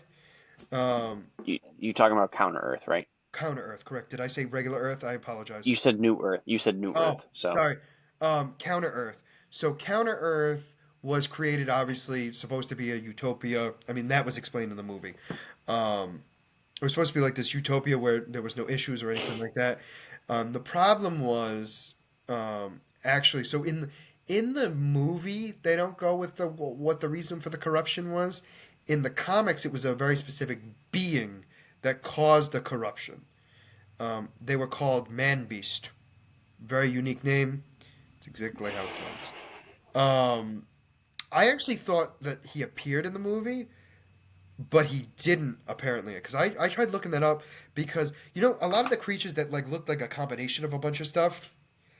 I thought yeah. like the tentacle one, like the one that they had a hard time killing at one point, like they was supposed to be the leader of them at the end, Hmm. Yep. like the leader of that squad. I thought was Man Beast, but apparently it was not. Um, so Man Beast is a Adam Warlock villain who was technically created by the High Evolutionary, but was trying to screw up the Counter Earth, so it would no longer be a utopia. And that's kind of the whole thing of that. But I also love that he evolved himself to the point where he deformed himself, Mm. Yep. which was exactly like the comic. I mean, the comics. He evolved himself to the point where he actually caused harm to himself. And one of the big things that I really loved the most was not only his technology and his intelligence overall, and his not caring about his creations, but the fact that we didn't see him die. Yeah. Yep. Yep. I know. I thought about that. I'm like he definitely that was a good cliffhanger. Yep. Because And they you can know go my either way. issue with you know my issue with the MCU and how they always kill their villains. But No, agreed. And I think what really gets me in this one was this was the first time where, yeah, don't get me wrong, they obviously allude that he's dead. Um, but as we all know, unless you see them dead, he's not dead. yep. Um, and he's also evolved so much that he's actually so his body has literally disintegrated and he's come back. So like it wouldn't ruin his character whatsoever. So Whoa. so Okay. in one rendition of himself, he like evolved himself to like a computer entity of some kind, and then had to de-evolve himself to back to a human state. It was a weird time. It was Marvel Comics, man. Weird, but so it's not. So he very well could be alive. Um, and then did you know who the remember the and I'm bouncing around. I do apologize, but remember how they're in the that organic prison or like that not prison, that organic like factory type place. Oh Uh, yeah, the regenerating tissue place. yeah, it was just gross. Yeah. Um, do you know who the woman who was completely painted red was? No. That was Ratcatcher. Really? Hmm. Oh wow. Okay. So that was Ratcatcher. Obviously, the detachable arm kid, or that was Nathan Fillion. He was the one that finds them in it first, and it's like, oh, my friends are the scene where they call Drax an idiot, and he's like, oh, I got one of those too. Oh yeah. Oh, that was him? Oh, I didn't recognize him actually. Yeah, and then I'm trying to think of who else. I think Kelvin. The one who took over for Yandu. Clavin? No. How do you say his name? You know what I'm talking about. The one who has the Yeah, no, no, tomahawk. I mean the mohawk on his head. yeah, He no, no, played. no. I know who you're talking about. He played someone in the other movie. Yep. Although you would never guess it in a million years. It was Weasel. Oh, it's the Weasel. Yeah. Yeah. I know. I as soon as I said that, I knew he was gonna get it. Yep. Um, and then all right. How did you feel about Yandu coming back? I mean, I thought it was fine. Again, it wasn't like he was brought back to life. It was just a very. It was a good scene, and he Yeah. was in the Suicide Squad as well. Yes, he was. That he was. He was. Um, Um, so many. but no, I liked that scene. I thought it was fitting for what was going on. How he looks up to his boss, his former boss, his mentor, and when he needed him, he was there for him to help him through, figure out his power. Mm. Um, All right, so two quick things, and then we're going to talk about the story overall. How did you feel about Gamora and Nebula? I love the grunting whenever they saw each other, saying hello or goodbye. Nebula was grunting a lot. Um, um, Nebula looked buffer. Is that me? Was that just me? I think that was you. I didn't notice that. I don't know. She just looked like I don't know. She looked like bigger up here, like shoulder was. I don't know. Maybe it was just me. Um, Gamora. Gamora. I mean, there was a great character. Um, I wasn't surprised that she was eventually gonna like. Not so much. I'm glad they didn't go like right into the her falling in love with Peter. I did Hmm. like that piece, but I at least got her to realize like she actually has like what she was looking for was a family, and Yep. in this rendition of her, she got it with the Ravagers, not with the Guardians. But I think Yeah. she realized after being with the Guardians why that version of her actually liked them. Yeah. No, absolutely. You can see that. You definitely see throughout the movie that her perception of them were steadily changing. Yeah. Um, it was one of those things where I'm curious. I'm curious. It's one of those things where, the things that happen between the movies that I wish they would explain a little bit more, like why Gamora ended up with the Ravengers when at the end of Endgame, in Endgame, Gamora and the Nebula were at each other's ends, where the past Nebula was still trying to kiss up to her father, and Gamora was realizing that her father, wasn't as was bad, and they needed to stop her. Well, I also I think understand. Gamora always felt that way. She just faked it. Yeah, well, yeah. Nebula was Um, the one that needed to learn it. but it was like, in the at the end of Endgame, it was seemed like it was very much, oh, she could definitely come back and join the Guardians, and now she's like, it feels like her character went completely in a different direction to in the Guardians 3 movie. So it's like, what led her to get to the point where her character is at? I agree with. I'm not saying that she's going to be like, exactly the same as the other Gamora, but like, I think I first off I do agree with you on the sense of there had to have been something that happened, but I don't know. I feel like they don't really explain it all that much, and I agree with you. no, they don't explain it at all. No, and I don't have an answer for you, but like it makes sense. Like as stupid as it sounds, like it made sense that she would go there because they're violent. You know what I mean? Like that's what she's used to. Um, Yeah. so it makes sense that she's there, but I don't know how she got there. You know what I mean? You know what Mm. I'm saying? I also was very pissed off with what they did with Rocket. That emotion just hurt me. Really, why I'm mad, it has to do with how they made me feel. Um, I'm like, what happened bad that made it, I'm like, no, it was just like this whole emotional. movie was about Rocket, so what part didn't you like? I mean, like, all right, so it was the torturing of the animals. I mean, just the whole like the bleeding, like everything, and then finding out that they're not going to take them to the new world, Oh yeah. and then they all die, and then he goes ballistic and just Oh my God. My heart sank when I saw that when I heard the gunshot, my jaw just dropped. And then So like I'm like, I okay, get he's that gonna Layla died. escape. Like Layla died, I got that piece because like that one was Yeah, heart wrenching. But like I didn't register that Floor and what was the other one? no. Oh my God, I forget his name. Anyway, Anyways, the walrus. the walrus. Um, And then they were dead too, and I was like, oh, like no, you didn't yeah. even give him a Oh, chance. teeth, Teeth, no teeth, teeth, teeth, teeth, teeth, teeth. because that's how they say it. Yep. Um, No, but yeah, no. When I was after the whole thing and they started shooting, and I thought they were shooting at Rocket, and they just missed the shots. I was like, okay, he's gonna get his friends out. He's gonna, wonder I what's gonna thought they were happen. gonna Then like he kill them turns around. differently. I don't know. I figured they were gonna die. No offense, I figured that piece, but I didn't. I kind of figured that piece, but I figured it was gonna be like I don't know. I felt like it was gonna be different, and it was different, but I think that's what threw me off the most was like the way I thought they were gonna die isn't how they died, and I was kind of like, Yeah. So like I figured they were gonna probably be dead by the end of the movie.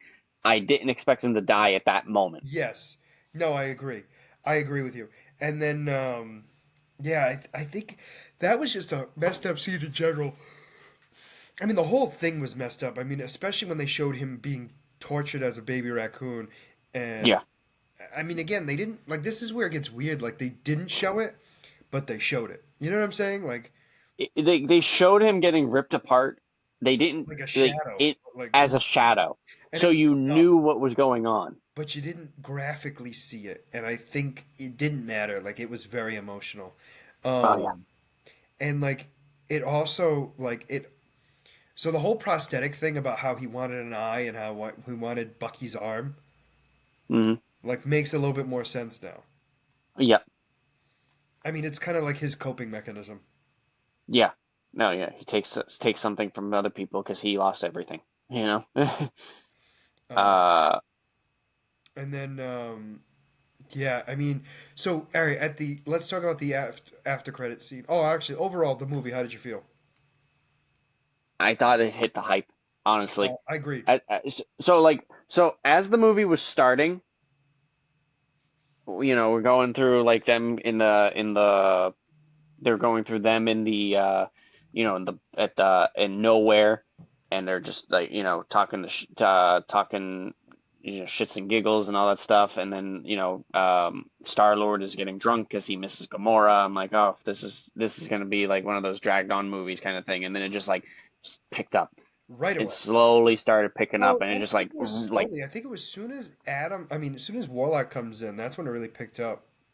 what so it like it's when I say slowly started picking up, I meant like one thing led to another, and it just kept escalating from Oh, there. okay, I got what you're saying. So what it wasn't like from like where Warlock showed up because I knew it was going to be an origin story about Rocket. So everyone in their head is going to be like, "Oh, Rocket's going to die." I know that was one of the theories that Rocket was going to die, but I'm like, okay, they're definitely not going to do this right from the beginning, kind of thing. And one of those things, and it just like built up, built up, built up, and it's like, okay, they're going to start the emotional roller coaster right from the beginning, and they kept it going, Yeah, and it, they showed more and more each time.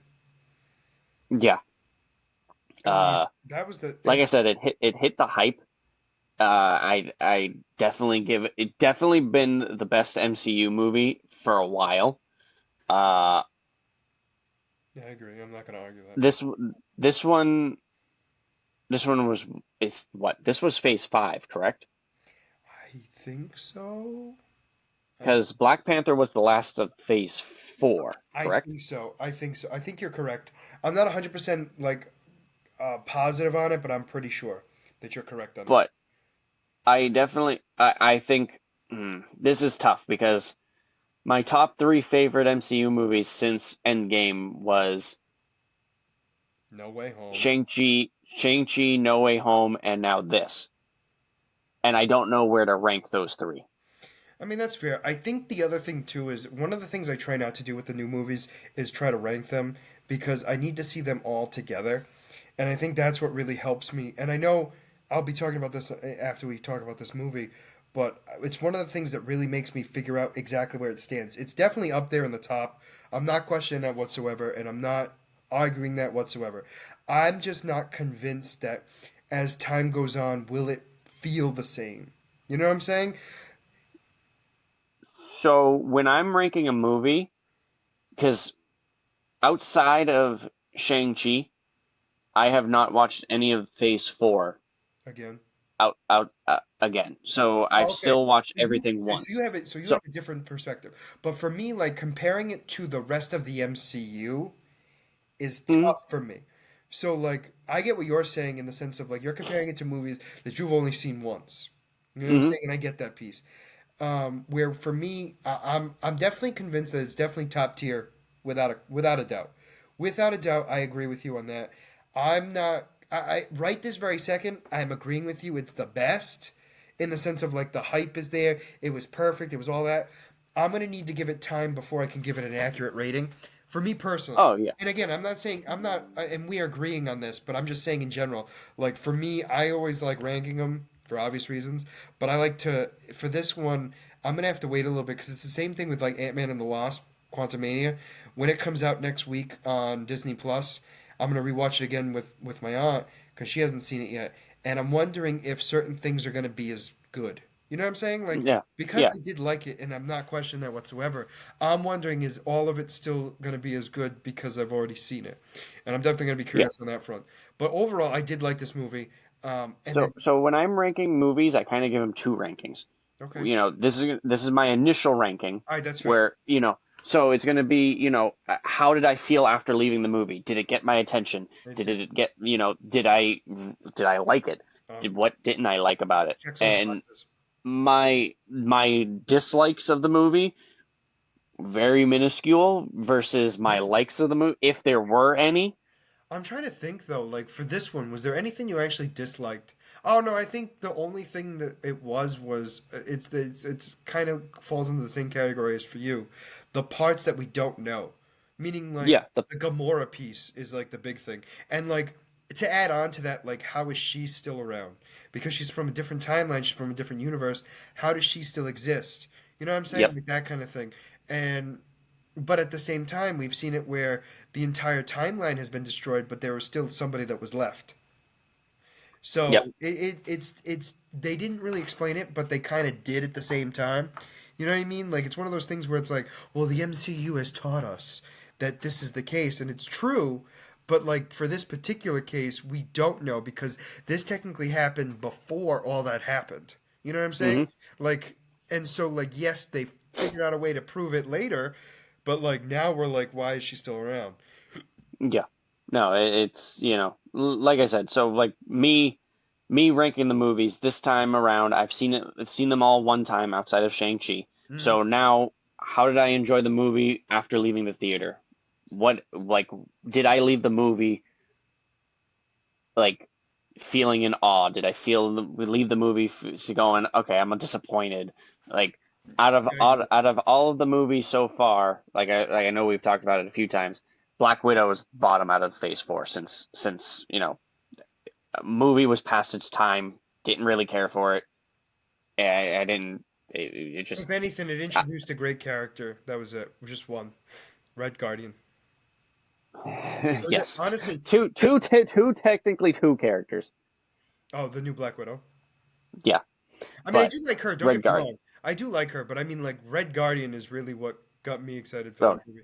Um, um, that's like the but best. like so like out of since Phase 4, so seeing that this is Phase 5, No Way Home and Guardians 3 hit me most in that emotional feel that it's like I don't know how I for a solid week after watching No Way Home, I was like, man, this movie's still affecting me. And it's the same thing with Guardians, where I'm like, a week after, I'm like, this movie is still hitting me in the feels kind of thing because I'm thinking on it. I mean, all right. So I agree with you on that. Um, Now, now when I come and watch it again, like you said, I'm gonna give it my second ranking. Whereas, how will it hold up with the rest of the movies? Will I, this movie have the same effect after seeing those feelings in the theater? Like No Way Home, you know, when they were introducing the Peters. they purposely left a pause because they wanted the audience to cheer and scream for when the Peters appeared on screen. Yeah, will it mean the same? Now, when you watch it at home, Is it going to is be it just going to weird? be an awkward silence? No, and I agree with you. I 100% agree with you. And I think it's one of those things where it's like that's why I'm rewatching the MCU because I want to see because I've seen so many of them like as you know, not everyone else here, but like I've watched the MCU a lot. And this time I'm adding everything, like the shows and all, like even like Agents of Shield, Cloak and Dagger, the Defender saga, like all of like the Runaways, like you name it, it's in there, right? And I want to see like does it all go better when it's actually in chronological order? And I will tell you, we're gonna foreshadow a little bit, but it does. Like it fixed a lot of the problems I had with Phase One, and I'll talk about that. Oh, Yeah, like I'll actually explain that in a bit.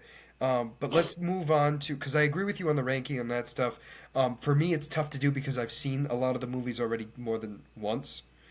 hmm. So it's going to be tough for me to give it that rating right this very second until I see it again. But anyway, let's move on to the after credit scenes. So the first one we're going to be talking about is the new Guardians. Did you know who everyone was? No. Well, you knew the main ones. So we have Groot, we have Groot, Rocket Raccoon, um, yep. Clavin, Cosmo, the Clavin. guy with the mohawk. Yep, Cosmo, which is a good dog. He's such a good dog. Oh my god, that was That was such a funny moment. The entire movie, Well, it he was made it such a hilarious. big part of the movie. Like he won't say I'm a good dog. It's like, isn't it not nice? You say I'm a good dog. No, no, because I'm not gonna lie because you're a bad dog. Arrgh. And it's just perfect. It is like like a talking dog would exactly talk like that. It's Oh just yeah, perfect. absolutely. And then when he saves him, he's like, "You're such a good dog. I knew you meant it. I knew you didn't mean it. I knew you didn't mean it." So it's Cosmo, the guy with the mohawk, Rocket, Groot, and then we have Warlock. Warlock, who is still Warlock to our knowledge. Yep, He could potentially already be Adam Warlock. it's possible. No, it is a We don't know possibility. how much time has passed. Correct. And then the little girl, who is one of the next generation, or was supposed to be the next generation of the greatest race of all time by the High Evolutionary. So Yep, in the comics, she's actually a character, or she's thought to be. yep. So she, I do not know her comic background. okay, so she in the comics she is a Kree slash Titan hybrid, and she has energy manipulating abilities, which we kind of are hinted at when we see her glowing fists. Oh, okay. Um, so yeah, so that's pretty much it. That's all I had for that. But I mean, it's better Okay. than nothing. So she had a name too, and I can't remember it. But we don't know that's her actual name in this. We're assuming it is because we're assuming Mm. based on what we've seen that's what it is. And then the second after credit scene, um, There was one more character, wasn't there? no, the little girl was it. It was I the thought there was one more. it was the I little thought there girl. was It one. was Adam Warlock. It was Groot. It was Clavin. It was Groot and Rocket. That's six. There were six members. I swear there was one more. All right. I don't remember there being seven. Groot was much bigger. Yes. So, all right. So, ready? Did you hear the rumor about Groot on why he looks so different Are you talking about for the post credit scene, or are you talking about from like the original Groot to from the this Groot? original to the one we see in the third one? Well, this isn't the same Groot. Okay. So yeah, right. Okay, It's yeah, supposed to be. it's his kid. Yeah. Yep. No, that's the. So it's not confirmed though. Yeah, they haven't flat out said it, but I No, but mean, it it makes sense. makes sense that that would be the case. Um, and so so the second credit scene is, I mean, something really quick. It's just Peter being with his dad. I mean, his grandfather. Sorry, not his dad. Dad's dead. Mom's dead. He killed his dad. And in a way, killed his mother's killer. So, actually, This is true. not in a way, Avenge. did. Um, so he's with his maternal grandfather, and I think what was kind of cool was the fact that we get to see him live a little bit of a normal life. But also, I think the biggest key out of the whole thing, even though it was meant to be sort of like heartwarming and also joking a little bit, is the fact that the legendary Star Lord will return. Yep. which I am not Which mad about. no, I'm happy to be able to see more of that character Well, come around, especially. I think for me, what this did was it was the end of the Guardians of the Galaxy, in the sense of like the Guardians that we knew no longer exist, and now Yep, it's a new age. So like it's almost like the Avengers. You know what I'm saying? Like it's a new team now. yep. Well, they never said that the Guardians was going to be done. They No, said that the Guardians that we know is going it's going to be a new team, in which correct. I was expecting it to be a whole new team. Like I wasn't expecting to have Any of Rocket the or original members. yeah. Um, I know, I know, going jumping ship a little bit, kind of when you were going on your, you talked on your YouTube channel about your the post credit scenes. You were saying that this kind of leaves the potential for these characters to come back because none of them actually got killed. Correct. Um, the only one that we know for a fact is not coming back is Drax because Batista has flat out said that he's done with the character now. Well, so I think they what they do is they give the illusion that it won't be surprising if they don't return, but like it wasn't like a flat out end end. You know what I'm saying? Like Yeah. it was a good end to them in the sense of like their story for this piece is done type of thing, and they're now Hmm. moving on to the next chapter in their lives. But I don't think like technically if he ever changed his mind, he'll be back. Like realistically, like Yeah. let's be honest, if he changes his mind, they're gonna take him back. I mean the Mm. Yeah. No, you're right. You're I right mean, with that. I don't know. Maybe he'll come back for a cameo kind of thing, but I don't think he'll, no, with no, like you said like I said with going back with Star Wars, like the story had such a good ending and it had a good flow. The more you bring in the character, the more you have a risk of ruining it. no, and you're absolutely right, and I do get that piece, but I don't know. I think it's tough because you're going to, we know we're going to lead into another Avengers we're going to have another Endgame type event happening, and it's actually going to Yep. be on a larger scale. So the fact that we need all these people for is for a reason, because Mm. Endgame was so big, you're going to need it to be just as big in you know what I mean, in the next big one, and you're going to need these guys not dead. Like some of them will die. I mean, obviously, I would imagine at some point. Um, like I don't mean like they're actor wise. I mean just like character wise. They're gonna die. Obviously. Um, but I think it's just gonna one of those things where it's nice to see that they are at least attempting or at least showing that they're going to attempt to have like a big bash of everyone coming back and just coming in. Yeah. But that's the big thing for me. But yeah, I just like that in general. Um, that whole thing. But I also was surprised, in my opinion, that they didn't hint at any other Marvel like future projects or like obvious future projects. You know what I'm saying? Yeah. Like ones that were already like planned or something, and they didn't like no hint to like Kang Dynasty, no link like Fantastic That's Four. what I was about to You know what I'm say. saying? Like Yep. none of that, and I was kind of surprised. That was more of what I was expecting for at least one of the scenes. I agree. Um, but that was just me. I mean, again, it didn't ruin anything. It didn't mess with me. I just was surprised. So the thing with this movie is it kind of makes sense that it didn't really touch on anything just because it didn't really have anything to do with the multiverse. I mean, It was valid. this was a closing story to the Guardians. I agree. So um it wasn't going to lead to anything else. Like obviously Ant-Man lead is going to lead to more Kang, Which made more but sense why that after credit scene was the way it was. No, and I agree with you. I just was, you know, you understand what I'm saying. Like normally, I totally understand what you're saying, and it caught me off guard too, but it like I didn't said, ruin it. but It definitely it didn't did ruin it not either. ruin it. No. But overall, I did like the movie. I mean, the next thing that we're going to be talking about is going to be Secret Invasion. Yep. Before we close off on this subject, were you surprised that none of the characters were killed? Yep, 100%. Who did you? I don't remember ever if we actually asked you. I think you asked me, and I kind of left it I, open. I think I Who did thought, you think was going to I die? thought it was going to be, well, realistically, I thought it was going to be Star Lord and Rocket. And what's funny is they were heavily hinted, like almost. Yeah, So like I wasn't completely far off, but it just didn't happen. So those were the two I really thought were actually going to die. Um, But no, I mean, I wasn't mad that none of them died. I think I was more surprised. But they Definitely. didn't need to kill them, which I think is what No, helped out the best.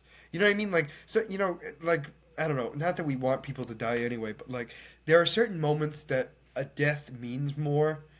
And like Tony Stark, Rocket, huh? like Tony Stark and Yeah, Iron Man. yeah. I think with Rocket dying, if he died at that point, it wouldn't, like, he literally was reborn. So, like, the Rocket we know is dead. Yep. You know what I mean? Like the rocket we originated with, he's gone. The Groot that we originally know is gone. So in a way, that is a brand new Guardians team. Um, in the sense of like Rocket isn't the same. Yeah. I get. Um, I actually agree with that. Yep. I mean, granted, yes, I mean, Groot is the only one that we could say who's most likely physically not even close to the same one. But like Rocket is at least physically the same, but mentally is a brand new person.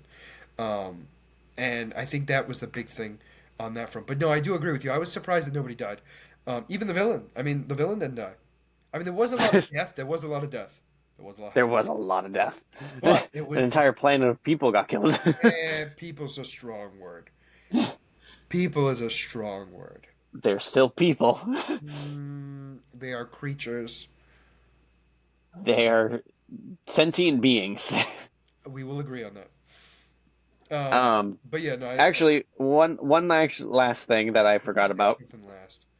I Continue. do, just like you do. Um, Yeah, but then I'm what done. you th what did you what did you think of the F bomb, the very first F bomb in the MCU? They did it in such a great way. I don't think it like I didn't have a problem with it. I think it fit. I mean, I don't know. It didn't. I did the put it this way. The fact that you brought it up, I can't even remember where it was.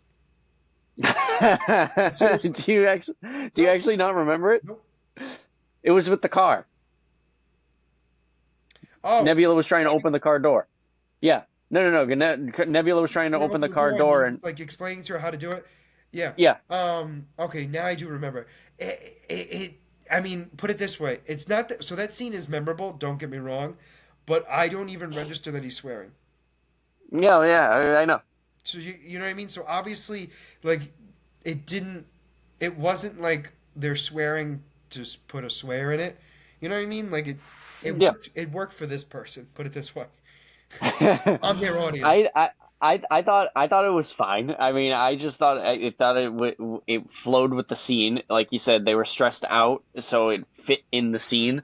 Yeah, Um, I think it just blended in. Like it felt natural. So obviously, I didn't think of it as a deal. You know what I'm saying? I just thought it was funny because I see people, I'm going through Twitter and I see people up in arms about it, like, yo, dude, this is so bad of the MCU and like, oh, this is a new low According for them. This is unnecessary. I'm So there like, was so much bad talk about this after the fact, like their cruelty to animals, and I'm like, okay, that one out of all the things that like that comment, like at least understand that one. Now, granted, it wasn't real animals, obviously, but I do get that piece where it's like it was cruelty to animals. But then they were like the characters were bad, and I was like, that's a lie. Like you yeah. really don't know I who mean, you're with the talking. cruelty to animal things, like this showcasing this kind of stuff in the movie, it kind of, I don't see it as showcasing it as more bringing attention to this.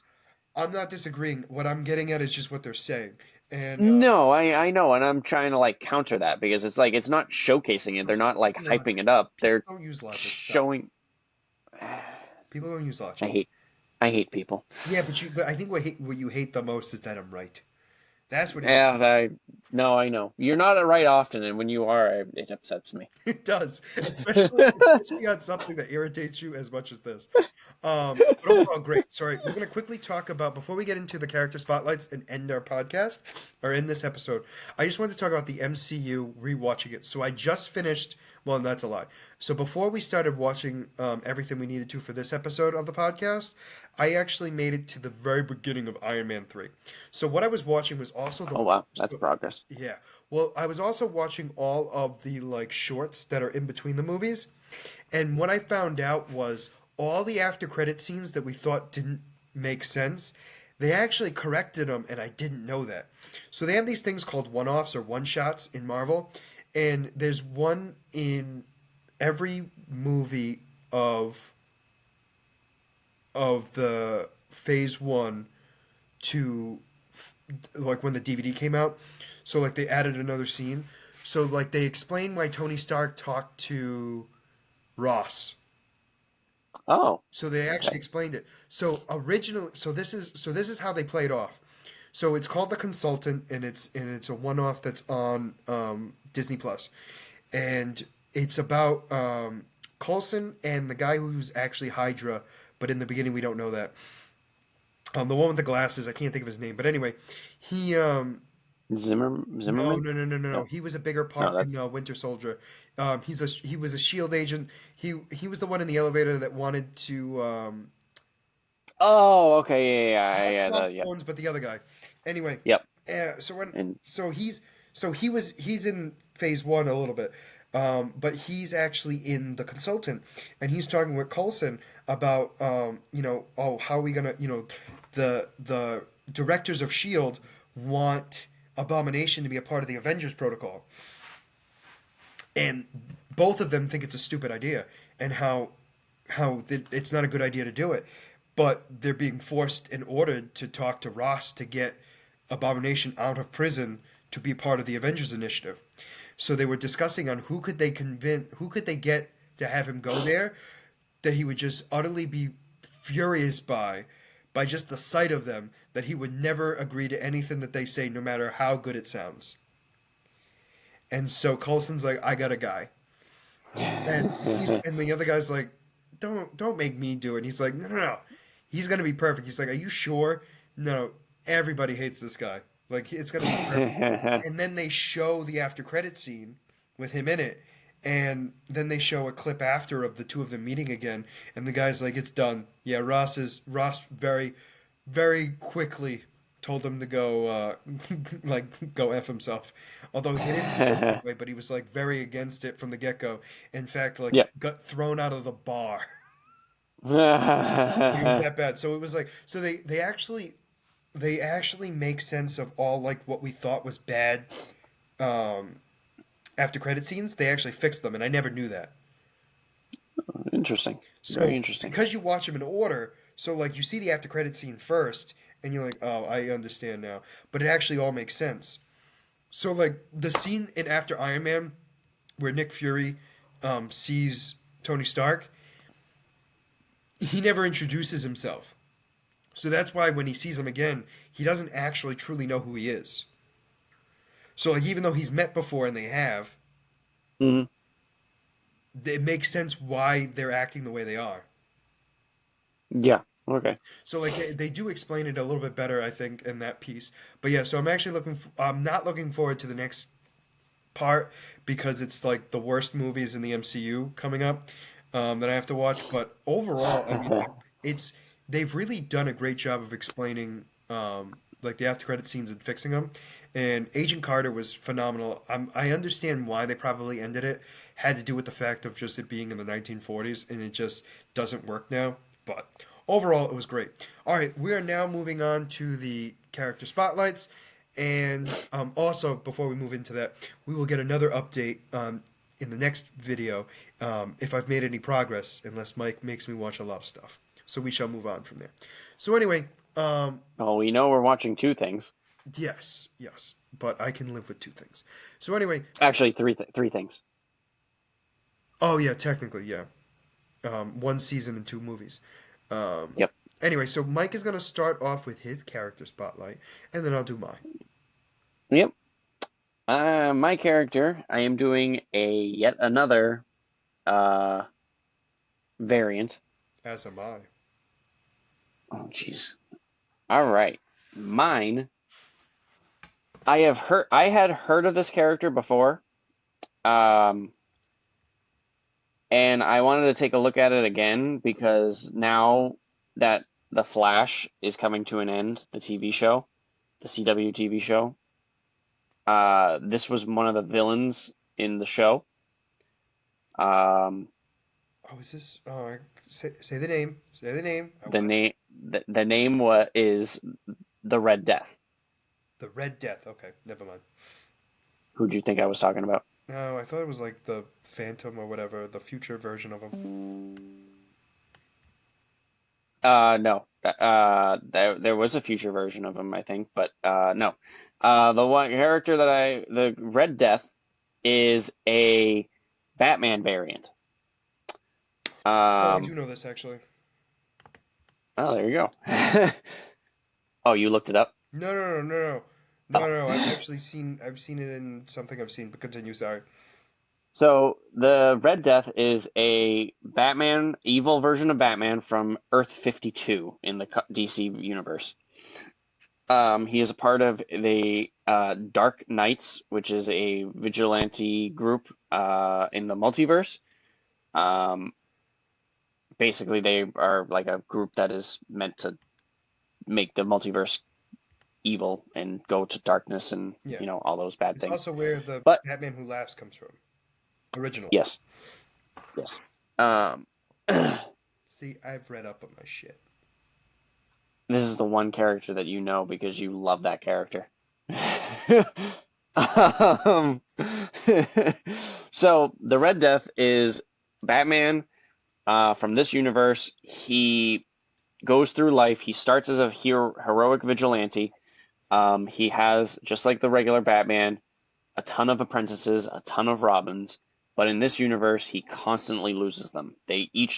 All of his Robins end up dying some way, whether it's under his tutelage or down the road after they've left.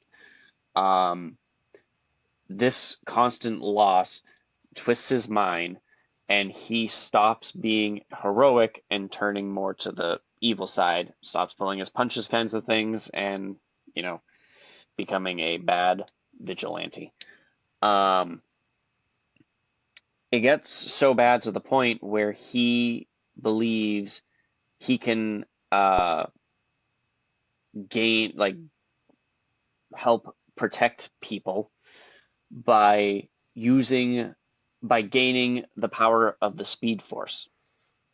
So what he does is he goes to Barry Allen, the Flash, trying to convince him to share his Speed Force so that way he can divvy out proper justice.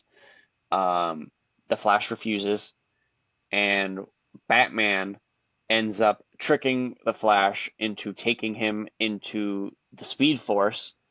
And when he's in the Speed Force, the Flash and Batman merge together and they become one character known as the Red Death. Um,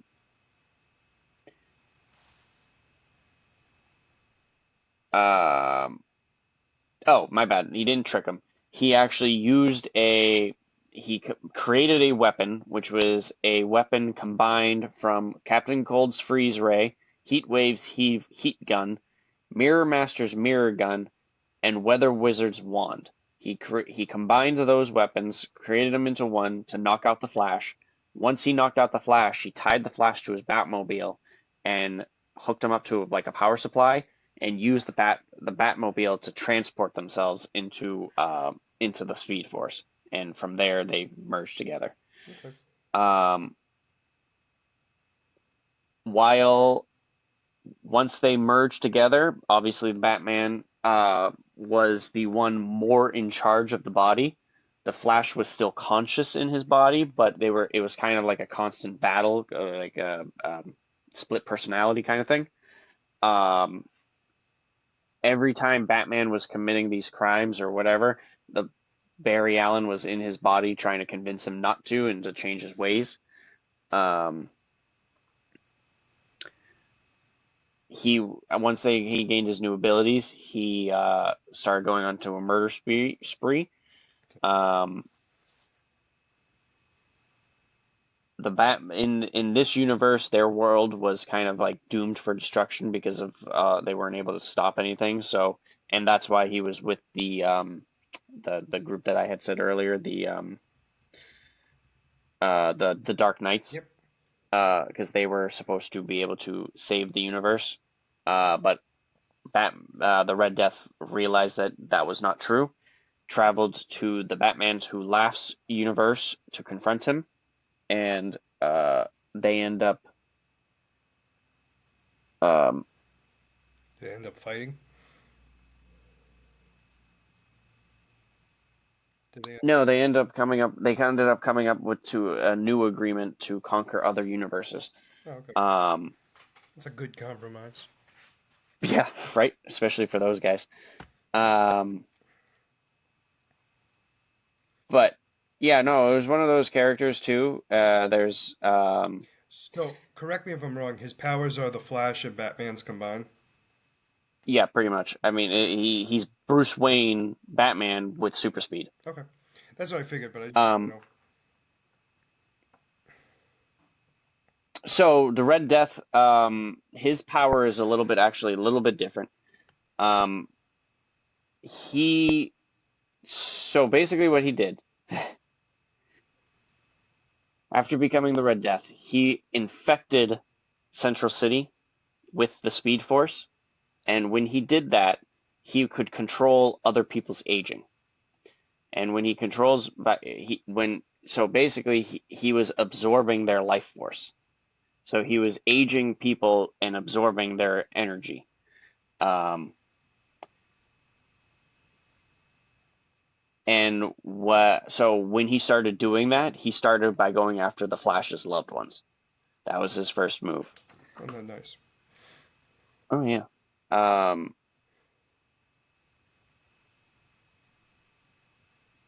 Is that it? yeah, pretty much. Messed up character. I Oh, he just thought sounds it it. was in. Huh? He sounds it. Oh yeah, I thought it was a little fitting just to give a little summary of him. Just like No, I I said, agree. just because the show was ending, and I know that the CW TV shows tended to try to bring the non-known characters into the spotlight a little bit, which I always appreciated of those shows. It gave the characters more because they were such unknown characters. It gave them, room to experiment with them and not necessarily do the stereotypical thing that everyone already had a perceptive of them. Correct. I'll need to watch season 9 at some point, and you'll maybe one day actually watch the show. Yeah, I'm really hurt about it. Eventually I will. So, my character spotlight is Nathaniel Richards. Why does that name sound familiar? Well, for those of you who do know, that is the name of none other than Kang the Conqueror. But, what was he before? Well, he was Nathaniel Richards. But, was there another version of him? Well, there's so many variants of him. There are. Let's talk about the youngest one of them all, Iron Lad. Iron Lad is a young version of Nathaniel Richards, who found out what he was going to become. He was going to become the evil Kang the Conqueror, destroyer of the multiverse, and conqueror of, well, pretty much everyone. And realizing how powerful and demonic he will be, he decided to stop himself from ever becoming that person ever again. Hence, he went back in time. And what did he do? He tried to get the Avengers to help him out before Kang the Conqueror tried to find him and corrupt him. Now, when he gets there, he can't find the Avengers. They've split up. The world is in destruction. There are no Avengers to be spoken of. So he wants to find Iron Man. Well, how do you find Iron Man? At a bar? At a strip club? Where do you find him? No, I'm gonna find his his robotic buddy Vision and turn him on and see what's gonna happen. So what happened was when he does so, he actually puts Vision into a specific mode where he hunts down potential candidates for the Young Avengers. Well, for Avengers, in case the old Avengers either dismantle or no longer exist. So he grabs a bunch of them, and Nathaniel Richards actually makes a suit that is supposed to be very similar to Iron Man, and he dubs the name Iron Lad, and helps create the Young Avengers. And who does he go up against? None other than Kang the Conqueror. And what happens is he actually kills Kang the Conqueror, but because there are like a million of them, doesn't mean much. But what Yeah. happens is he spends all his entire life trying to stop himself from becoming the villain that he knows he could become. In the end, no matter what he does, his fate is sealed. He will still become Kid Immortus, then Pharaoh Ramatut to Kang the Conqueror to then the old Immortus, who is the who's more known to you, who's similar to he who remains. Um, and so he actually doesn't ever stop himself from becoming Kang technically. Although Iron Lad is technically, it's weird to say if he's a variant or not because this has been a debate from the get go. So like it's unclear if he's a variant or if he's a like of the same timeline but of a different time in the timeline. Like this is supposed to happen for him to become Kang. You know what I'm saying? Oh, okay. One Yeah. of those little like spoofy little things that I'm not a huge fan of. But it's unclear if he's actually a variant or not, although he's considered to be one. And in fact, there was one point where he actually becomes a character called Scarlet Sentium, who is supposed to be a inspiration character made from Doctor Doom. So like like as Iron Lad is to Iron Man, the Scarlet Sentium is to Doctor Doom. So Interesting. he tries to be the hero, and in the end, he doesn't do a good job. I mean, granted, he does do a lot of good, but he doesn't realize that no matter what, he eventually turns himself into Kang. He can't outrun his fate. Yep, pretty much is what it comes down to. So, thank you everybody for watching. The reason why I'm making this quick is because my battery is about to die. But that being said, no, it had a full battery when I had this, but we're at 13% now. But that being said, all over the next episode, we're going to be talking about Rebels Season 2. We're going to be talking about the death of Superman and the reign of Superman. And then we will be playing a game for Marvel. And then we'll obviously be ending, like we always do, with another character spotlight from the two of us. But for now, this is going to be Scott and Mike signing out on the Black Eel Podcast. Make sure you like and subscribe below. Have a good one. Bye bye.